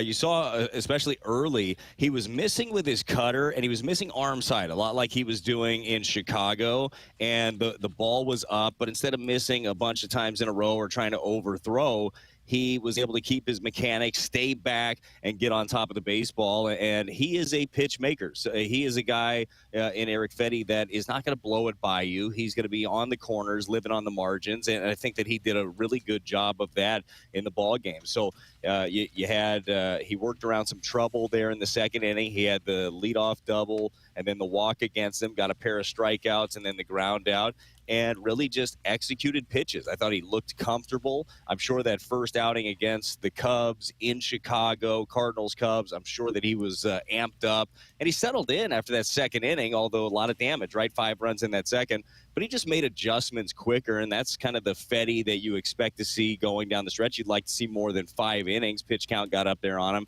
had to labor, but that's more like it when you acquired Fetty. That's what you wanted to see. BT, if the Cardinals have a lead tonight of 3 runs or less in the 9th inning, there's a save situation. Who takes the mound in the 9th? Yeah, Kyle Gibson. He's just running it the whole time. No, it's a really good question, right? It's not going to be Helsley. They're not going to run him out there 3 days in a row. Kittredge would be 3 days in a row as well. Now, Kitt threw 11 pitches yesterday, 9 pitches the prior night, game 1 of the series. But I think this is going to be one of those games. I know it's going to be one of those games, and you guys know this. Ollie talks to his bullpen guys every single day. They're going to go out and play catch, and he'll talk to Kittredge afterwards, ask how he's feeling, talk to JoJo Romero afterwards, find out how he is feeling. He went an inning and a third, but not a lot of pitches for JoJo either. But I think that you're going to see the 9th. If those 2 are available, they're obviously going to be 2 of the guys that are in that mix and match. If they are unavailable, that's where it gets a little bit interesting. I mean, you could see a combination of, depending on the lane, you could end up seeing King in a 9th inning if the matchup is there. And another one, a bit of a wild card, but I know they trust him. What about Leahy? I mean, I feel like he's got the stuff. They believe in him. We saw, and this was before the Cardinals obviously had let go of Gio. Tie ball game late. It was Leahy, the 27th man, getting the nod in a tight ball game. I feel like you could see him too, but I really do believe that this is going to be one that is pieced together and one of those games where Ollie and Turner Ward and the entire team are hoping for a lot of runs in this one so you don't have to deal with that scenario. You know, one of the guys that has stood out, and obviously with the numbers, has been Burleson. He's got the fewest strikeouts on the team. He's second in batting average. He's tied in home runs. He leads in runs batted in. What has happened with him this year, BT? Is it just simply getting a chance to play every day, or do you see something technically that he's improved upon? Well, he's a guy. Remember last year how much, and we joke around about it, but it is true. You know how much batted ball, bad luck he had? I mean, he was barreling baseballs and just people are standing there. Now these are finding holes, which is nice. Baseball's coming back to earth for him. But Ollie has been singing this dude's praises for a couple of years and just loves the way that he competes. Because you mentioned those strikeout rates, Dan, which are awesome. Like he and Donovan are among 2 of the toughest in the National League to punch out, but his swing rate is through the roof. Like he's up there letting it fly. So what I love is the conviction in his swing. He does not get cheated. Very rarely do you see him take like a half-hearted pass at a ball because he is fooled. He lets it fly and he knows his zone. So you have a guy that's been a pure hitter his entire life, and then you give him the ability to your other point of letting him play every day and finding those reps, whether those reps are in a corner outfield spot, first base if Goldie's got a day, or in the DH spot. All of those reps are paying off. He has struggled against left-handed pitching. Left on left has been tough for him. But anytime against a right-hander, you want him in there. And I still, like right now with some of the options, now it helps having Tommy Pham big time for this club against some of the lefties. But I like the lineup every day with Burley in it. What do you do with Nolan Gorman right now? Man, it's such an interesting one, right? Because Gorman is a guy, so you think about, if he's not playing every day, do you send him out? But you also think about, do you send out power? I mean, this team needs the home run ball. You know how important that is in the game of baseball. And even with his struggles, especially hitting late in the order right now, can he run into one? Can he run into one with a couple of guys on base? And I know that that's something that they're struggling with. He walked, he doubled. It was nice to see. Jumped on a down and in slider last night in the 5th inning. But consistently, it just hasn't been there for him. But I think that you play him, you play the matchups. You figure out ways. If the matchup isn't good for him and it's better for Donovan, then Donnie's going to get the nod. I mean, it just kind of you're mixing it in and out. And how crazy is it? I don't know about you guys. I thought I knew one thing about the 2024 Cardinals coming into this season. I thought I knew that the offense was going to put up a bunch of runs. Thought I knew what Goldie and Arenado and I believe what the evolution of Gorman was going to be this year. And you have gotten to this point in large part without having those guys being enormous contributors to this club. You've had some young guys step up, and for a long time you had pitching step up for you. So it's a tough spot that they're in. But I don't think that you just run them out there blindly every single day. I think that you still have to play some of your matchups. But the dude needs reps. I mean, they're in one of those middle scenarios, Dan, as you know. It's hard to get better when you're working in the cage and you're getting days off. But a club that is fighting for their playoff lives, it's very hard to let a guy get right at the big league level. BT, one more thing, and this has kind of been our question of the morning. We get to September 30th, and the Cardinals are a playoff team. They have made the playoffs because, fill in the blank. They have made the playoffs because those three guys that we just talked about started looking like the three guys that are on the back of their baseball card. Now, the back of the baseball card for Gorman is a lot different than it is for Arenado and for Goldie. I just don't see a scenario in which this team makes a run without their two big guys doing big guy things.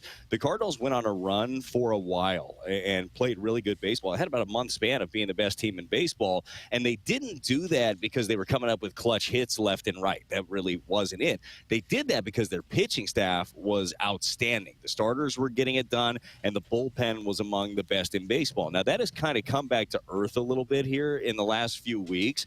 And when you look at the cast that the Cardinals have, they're going to be a good pitching staff. I don't believe that they're going to be a dominant pitching staff down the stretch. So the offense has to pick up the slack. If they are going to win this division, if they are going to go on a run, it's because the big boppers do big bopper things.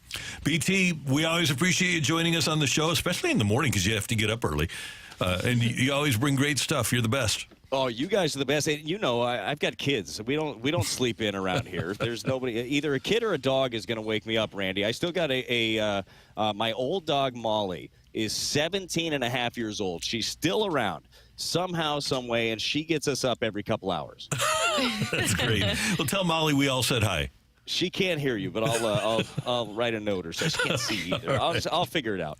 All right, brother. We'll be tuned in tonight. Thanks for the time. All right, thank you. See ya. Brad Thompson joining us. He's great. Good to have him with us on the opening drive on 101 ESPN. Coming up, we're going to head out to the Bay Area. Brandon Ayuk apparently set to be traded by the 49ers. We're going to talk to our friend Nick Wagner about that. He covers the Niners for ESPN.com. And Nick is next on 101 ESPN. Coverage of 101 ESPN is presented by Onder Law Injury Lawyers. GetJim.com.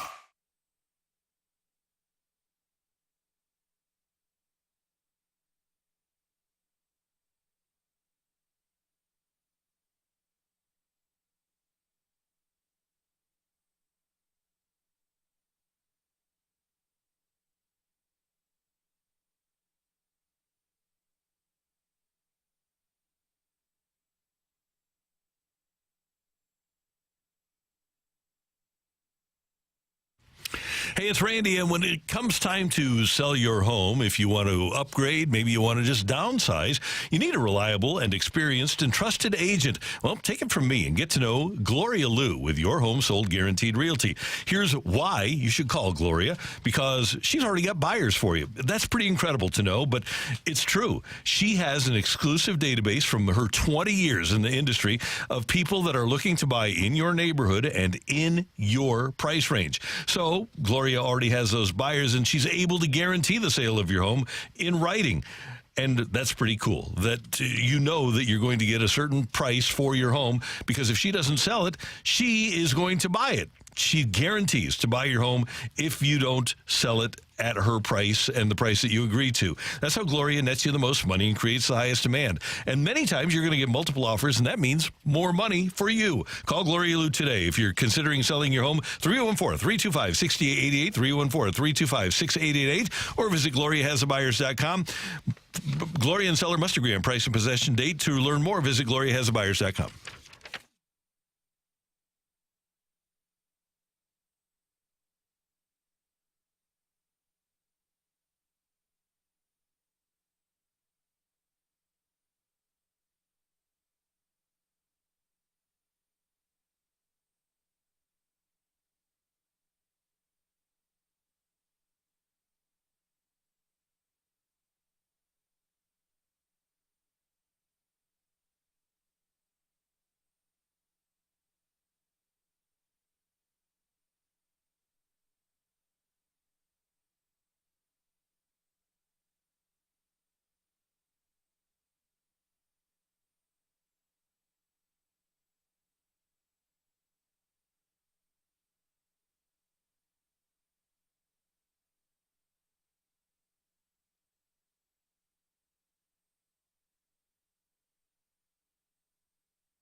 If you have a problem with the IRS, believe me, it's not going away on its own. The IRS never gives up. They have endless resources, so they control the game. Well, your tax problems can end. I'm attorney Lance Drury with the Drury Law Firm, a local tax resolution firm with an A-plus rating from the Better Business Bureau. I've handled thousands of IRS cases over the last 15 years. So when you hire me, you won't be speaking long distance or sending money to some TV pitchman that's riddled with consumer complaints. Your first visit is completely free and confidential, and I'll tell you on the spot exactly how much it will cost. So call me, Lance Drury, at 314-260-6120. That's 314-260-6120. Or go to LanceDruryLaw.com. If you have IRS issues, you need a local attorney, you need me, Lance Drury. The choice of a lawyer is an important decision and should not be based solely upon advertisements.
Visit ScottLeeHeating.com and by Rawlings. Visit the all-new Rawlings experience at Westport Plaza today. 101 ESPN Sports Center. Cardinals coming for the sweep. I'm Bradford Bruns, and this SportsCenter update is brought to you by Saliga Heating and Cooling. Tonight at 6:15, Kyle Gibson and St. Louis target their third consecutive victory over visiting Tampa Bay. Yesterday produced a 5-2 win downtown. Alec Burleson among four batters to record 2 hits. An opening drive guest, Greg Amsinger, loves number 41's future prospects too. I think he's a perennial all-star. You're going to hit second in a St. Louis Cardinal uniform for years to come. That sounds like a perennial all-star. Look, the guys that have done that in years past. I think he's going to be a consistent performer, and the way that everyone I talk to looks at him, a consistent performer who's actually sneaky athletic Hoops Olympics edition. Team USA draws Serbia about 5 hours from now. Nick Wagner discusses all things NFL, including Brandon Ayuk buzz. Next, this Sports Center update was brought to you by Saliga Heating and Cooling, an independent American Standard heating and air conditioning dealer. Live from the Car Shield studio, this is the opening drive on 101 ESPN.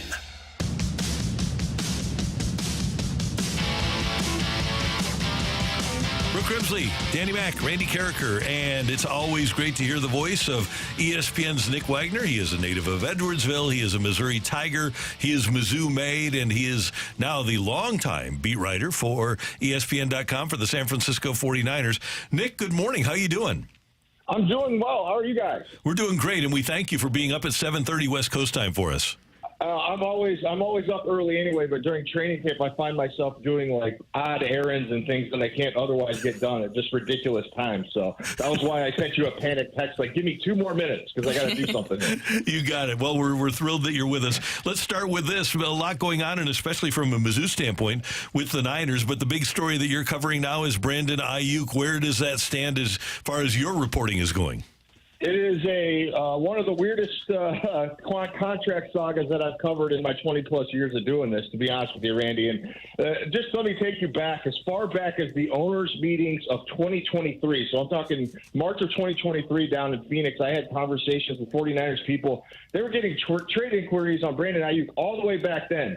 They had no intention of trading him then. I was told at the time that they wanted to sign him to a long-term deal.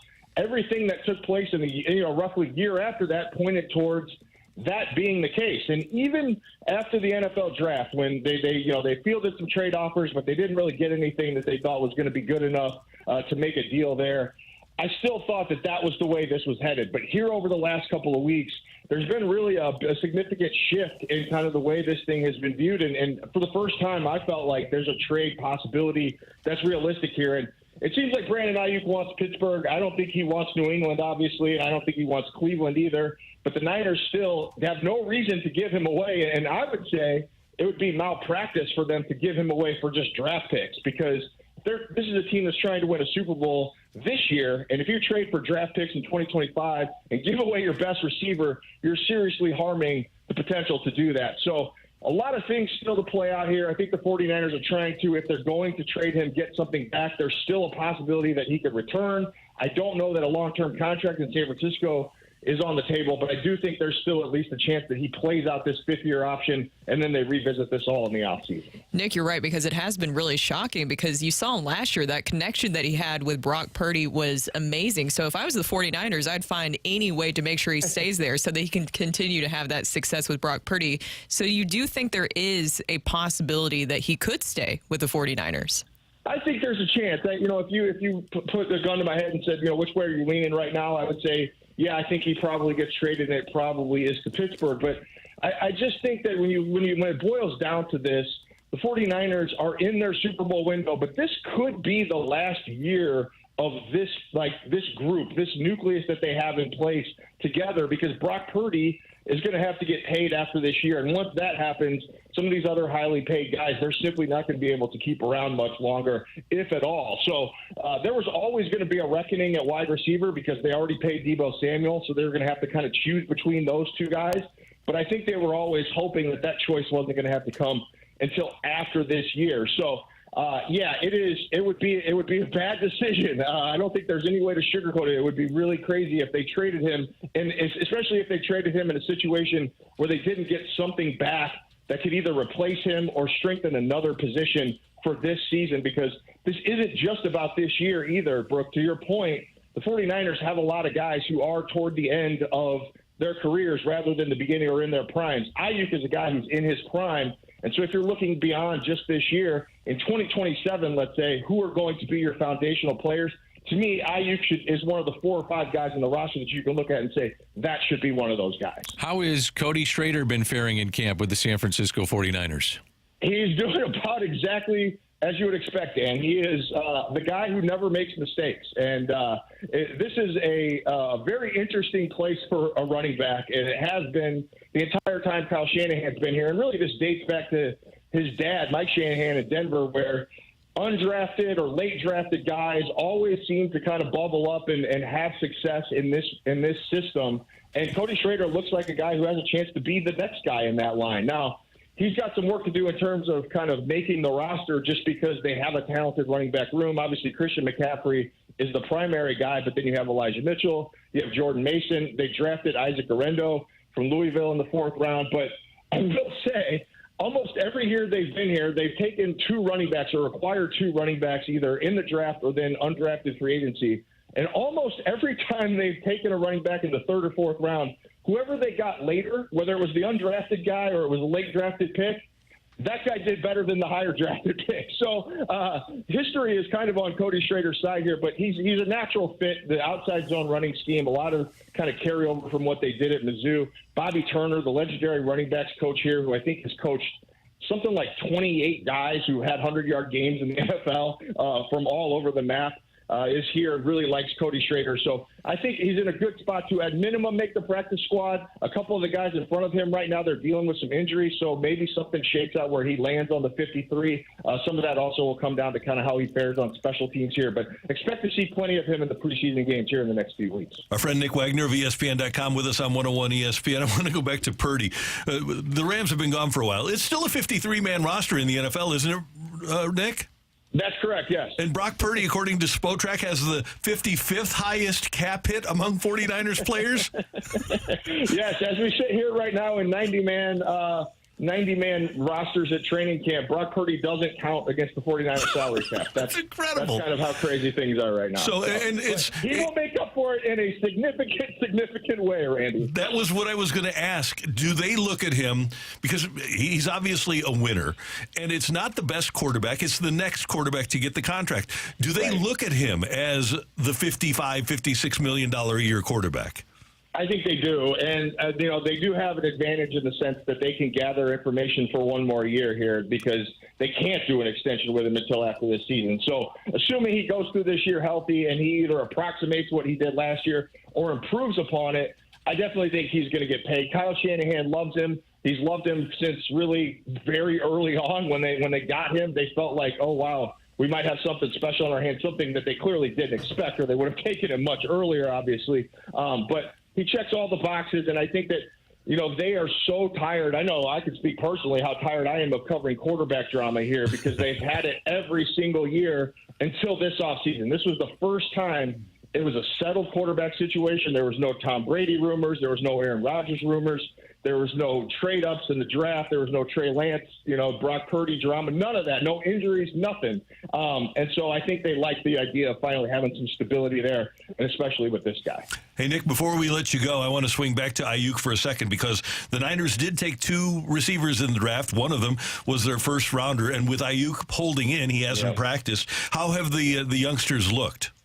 Well, one of the problems they've had is both of those guys have been banged up a lot in camp. Jacob Cowing, who they took later in the draft, I believe was a 5th-round pick, he just got back from a hamstring injury.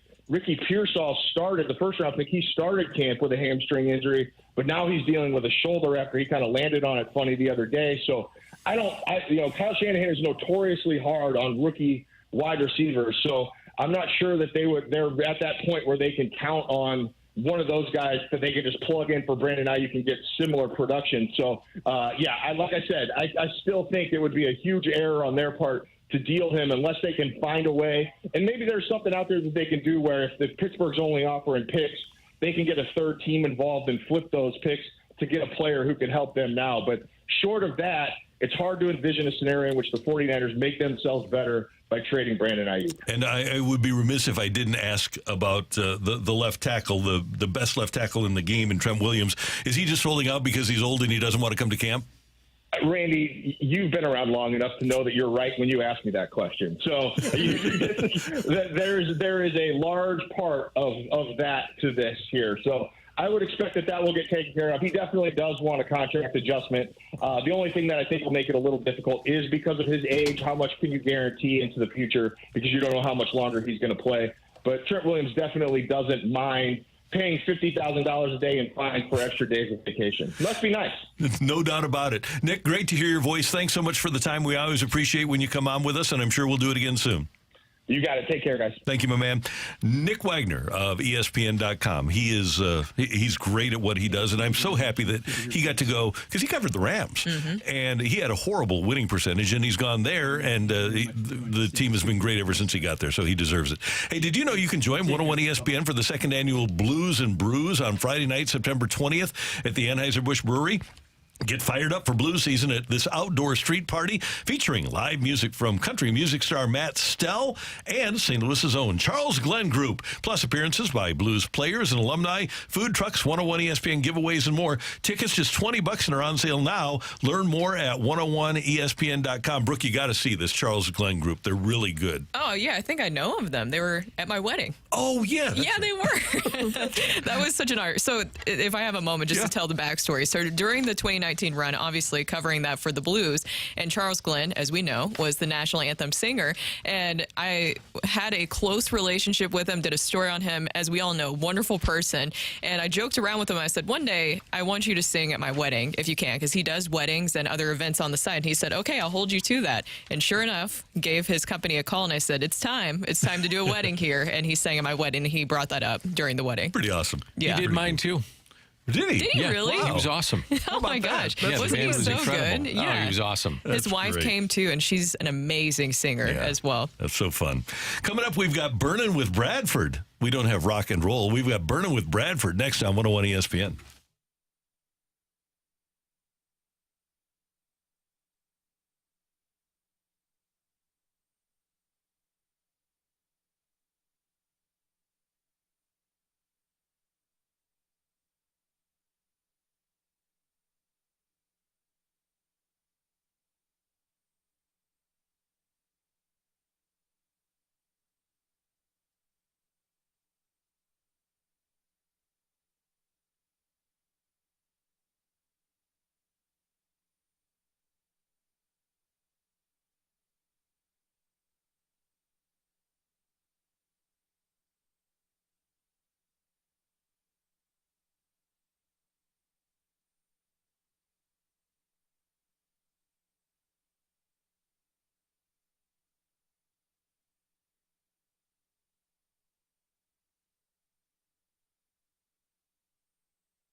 Hey, kids, I want you to know about some of the things that Hoffman Brothers can do for you. By neglecting your home drain system over time, there can be accumulated debris and cause water to drain slowly or get a complete blockage.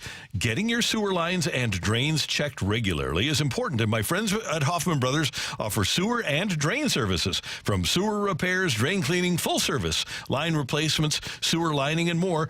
Call to schedule at 314-664-3011, 314-664-3011. And I can tell you that we have had our air conditioning and our furnaces installed, new ones, by Hoffman Brothers. They do great work, and when you don't have air conditioning or heat, there's nothing worse. You're left with uncomfortable, and your whole family is uncomfortable. Well, Hoffman Brothers offers heating and cooling repairs, maintenance, and installation if you need it.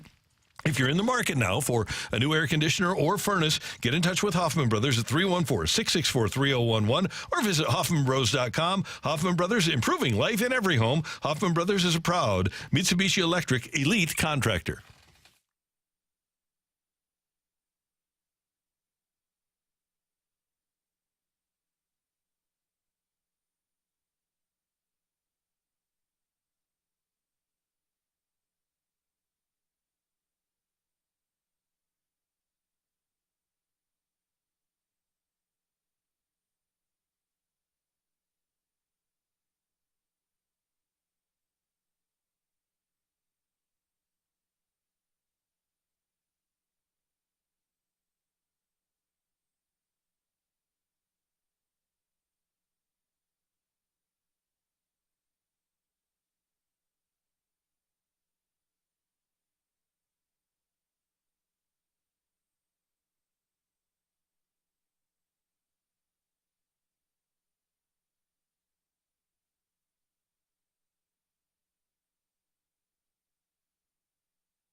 Drive on 101 ESPN. Brought to you by Sumner One.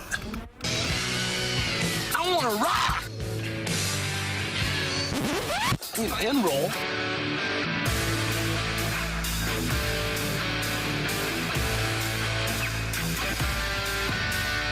Let's rock. Let's rock today. Hey, if you don't have plans tonight, you can hang with Jamie Rivers, 101 ESPN, and Stella Artois at Helen Fitzgerald's from 6 to 8. Stella Artois partnering with Hot Ones to bring hot wings and hot trivia to St. Louis. Come watch the festivities tonight as our winning teams from our prior trivia events return to compete in this Thursday's, that's tonight's, finals competition. Enjoy some free Stella sampling and your chance at attendance prizes while you're there. That's tonight from 6 to 8 with Jamie Rivers at Helen Fitzgerald's. Get more info at 101ESPN.com. And we've got tickets for you if you want to see Green Day in concert live from the lawn over at Hollywood Casino Amphitheater. You can next Thursday. Green Day is going to be with Rancid at Hollywood Casino Amphitheater. That's August 15th. A limited amount of tickets remain for the show, and you can find all the ticket details at 101ESPN.com, and a bonus chance to register to win tickets to Green Day. But right now, you can text in to win a pair of tickets to Green Day, 314-399-9646, 314-399-YO-HO! And Bradford has a question for you. Earlier in the fight, Randy, we had a spirited fight at that between you and Armin. We posed the question, which five-time World Series champion notched a total of 6 three-homer games in his career? We revealed it was none other than Johnny Mize. But I also, thereafter, revealed the identity of another former Yankee legend who happened to get to this mark, 3 homer games 4 different times in his career. So 4 different times, another Yankees legend, not Johnny Mize, recorded 3 homer games in his career. Who was that? And if you are texter number 44 to the text line, you can win a pair of tickets to see Green Day. Farty far. Are you giving us a little hint? And we hope when you go to Green Day that you have the time of your life. Oh, Where's that my was rim actually shot? really good. That was actually really, really good. Oh, thank you. Appreciate I liked that. it. I enjoyed it. Yeah. So let's burn with Bradford. What do you got? Let's do it in the last segment, guys. We had a terrific interview with our friend Nick Wagner. Now, I want to take it to the college realm. 3 weeks from today, that's right, Mizzou opens its football season. The vaunted Murray State Racers visit Faurot Field. And 1 week of fall camp, it's in the books now. The Tigers are going to return to the practice field in about 80 minutes. We understand all of the prohibitive threats on offense, the mainstay. We know about Cook as a senior. We know about Luther Burden in all likelihood in his final year of eligibility. Well, the unit that never seems to get quite as much ink, that would be the Big Uglies, right? And yet this offensive line for Mizzou just last season was a finalist for the Joe Moore Award. You have a lot of returning faces, yet new ones as well, trying to mold some of the prospects to come through the portal with veterans like Armand Membu. He started 13 games at right tackle last season, and last week actually ventured out to Columbia to talk to Membu about reuniting with a new, or old, if you will, teammate. Oh, yeah, it's been pretty fun, because, me and Caden went to high school with each other. And even when he was at OU, we were still staying in touch again. So having him back here, it definitely means a lot, and it's going to increase the chemistry in the O-line just with our connection. When he hopped in the portal, I couldn't even believe it. It's still crazy to me that he hopped in, but when he committed here, I was so excited and fired up that I was going to be able to play with him. So for those of you out there who are still working your respective ways back into the scene, Armand Membu was referencing his Lee's Summit North High School teammate, Caden Green, who just so happened to be the #1 offensive lineman in the transfer portal this past offseason. Randy, Dan, Brooke, we understand, again, that there's so much explosiveness on that side of the football for Mizzou. But I'm curious, are we really giving enough credit to and paying enough attention to, in general, to this unit, which, against the likes we understand, the big-time units, the big-time opposing front fours that you're going to see against Alabama, even Oklahoma, Green's former school for that matter, Texas A&M. This is going to be of absolute paramount importance to, 1, keep Cook healthy and upright, and 2, help Mizzou really reach those rarefied heights that a lot of people are expecting of them this year. I don't think we ever pay attention to the offensive line, unfortunately. We should. So we should. Yeah, I like it, especially Bradford. in the SEC. Yeah, in the SEC, by the way, Caden Green, that was a huge pickup for Eli Drinkwitz and for Mizzou. And you're right. You need your O-line to be able to keep Brady Cook upright. That's very important for this season, and be able to open up some holes for your team offensively. So I'm excited to see what Caden Green is going to be able to do. And it kind of also continues the little battle you have going on behind the scenes with Oklahoma and Mizzou and their little new-ish budding rivalry, right? I don't know. I think it's going to be really exciting, especially in the SEC. You have to have not only a great D-line, but a great O-line. And Green is left guard right now, right? On the depth chart? Yes. And he'll ultimately wind up at left tackle, right? Swinging out to left tackle. Yeah. So, pretty good. And they have a chance. There's more good offensive linemen from the St. Louis area that have chosen other schools that want to come back to the University of Missouri. So we'll see if that unfolds over the course of the next year or so. Yeah, and you're not going to replace the NFL-bound Javon Foster, but I think especially pass pro aside, when you think about this year trying to replace a Cody Schrader, it's going to be more of a committee sort of approach to that. And you have guys like Noel, you have the Sun Belt's leading rusher from last season, Marcus Carroll, all these different pieces being put into place. Really, it puts that much more of a premium on having that continuity up front. That's Burnin' with Bradford here on 101 ESPN. By the way, what was the answer to the trivia question? The old Iron Horse. J.D. Drew. Not quite. Oh. Valid attempt. That's Lou Gehrig, Randy. Oh, Lou Gehrig. Okay. Sorry about that. Great job today, Bradford. Thank you. We'll see you tomorrow, guys. Thanks. Absolutely. Brooke, did you have fun today? Of course. Good. Good to have a great day from Brooke on the heels of her great work over at the Ascension Charity Classic Legends Breakfast. Danny Mac, awesome time. You too, buddy. You're the best. Appreciate it. And we appreciate you tuning in, texting in, and being a part of the show. We've got a balloon party with T-Mac and Ajax coming up for all of us until tomorrow morning at 7. Have a magnificent Friday Eve, St. Louis. Jamie Rivers here from 101 ESPN, and you can hang with me tonight from 6 to 8 p.m. at Helen Fitzgerald's. Stella Artois is always partnering with Hot Ones to bring you hot wings and hot trivia questions. Tonight is no different. Going to be a blast over at Helen Fitzgerald's. You can come by, check out the festivities, watch the teams compete. This is the final competition, and you can also enjoy free samples from Stella Artois while you're there. And don't forget, there's always attendance prizes. But you got to get there tonight from 6 to 8 p.m. over at Helen Fitzgerald's. Want to get hooked up with free stuff and get into some of the biggest sports events and concerts? Sure you do. Keep it locked on 101 ESPN for your chance to text in and win on the Air Comfort Service Heating and Cooling text line.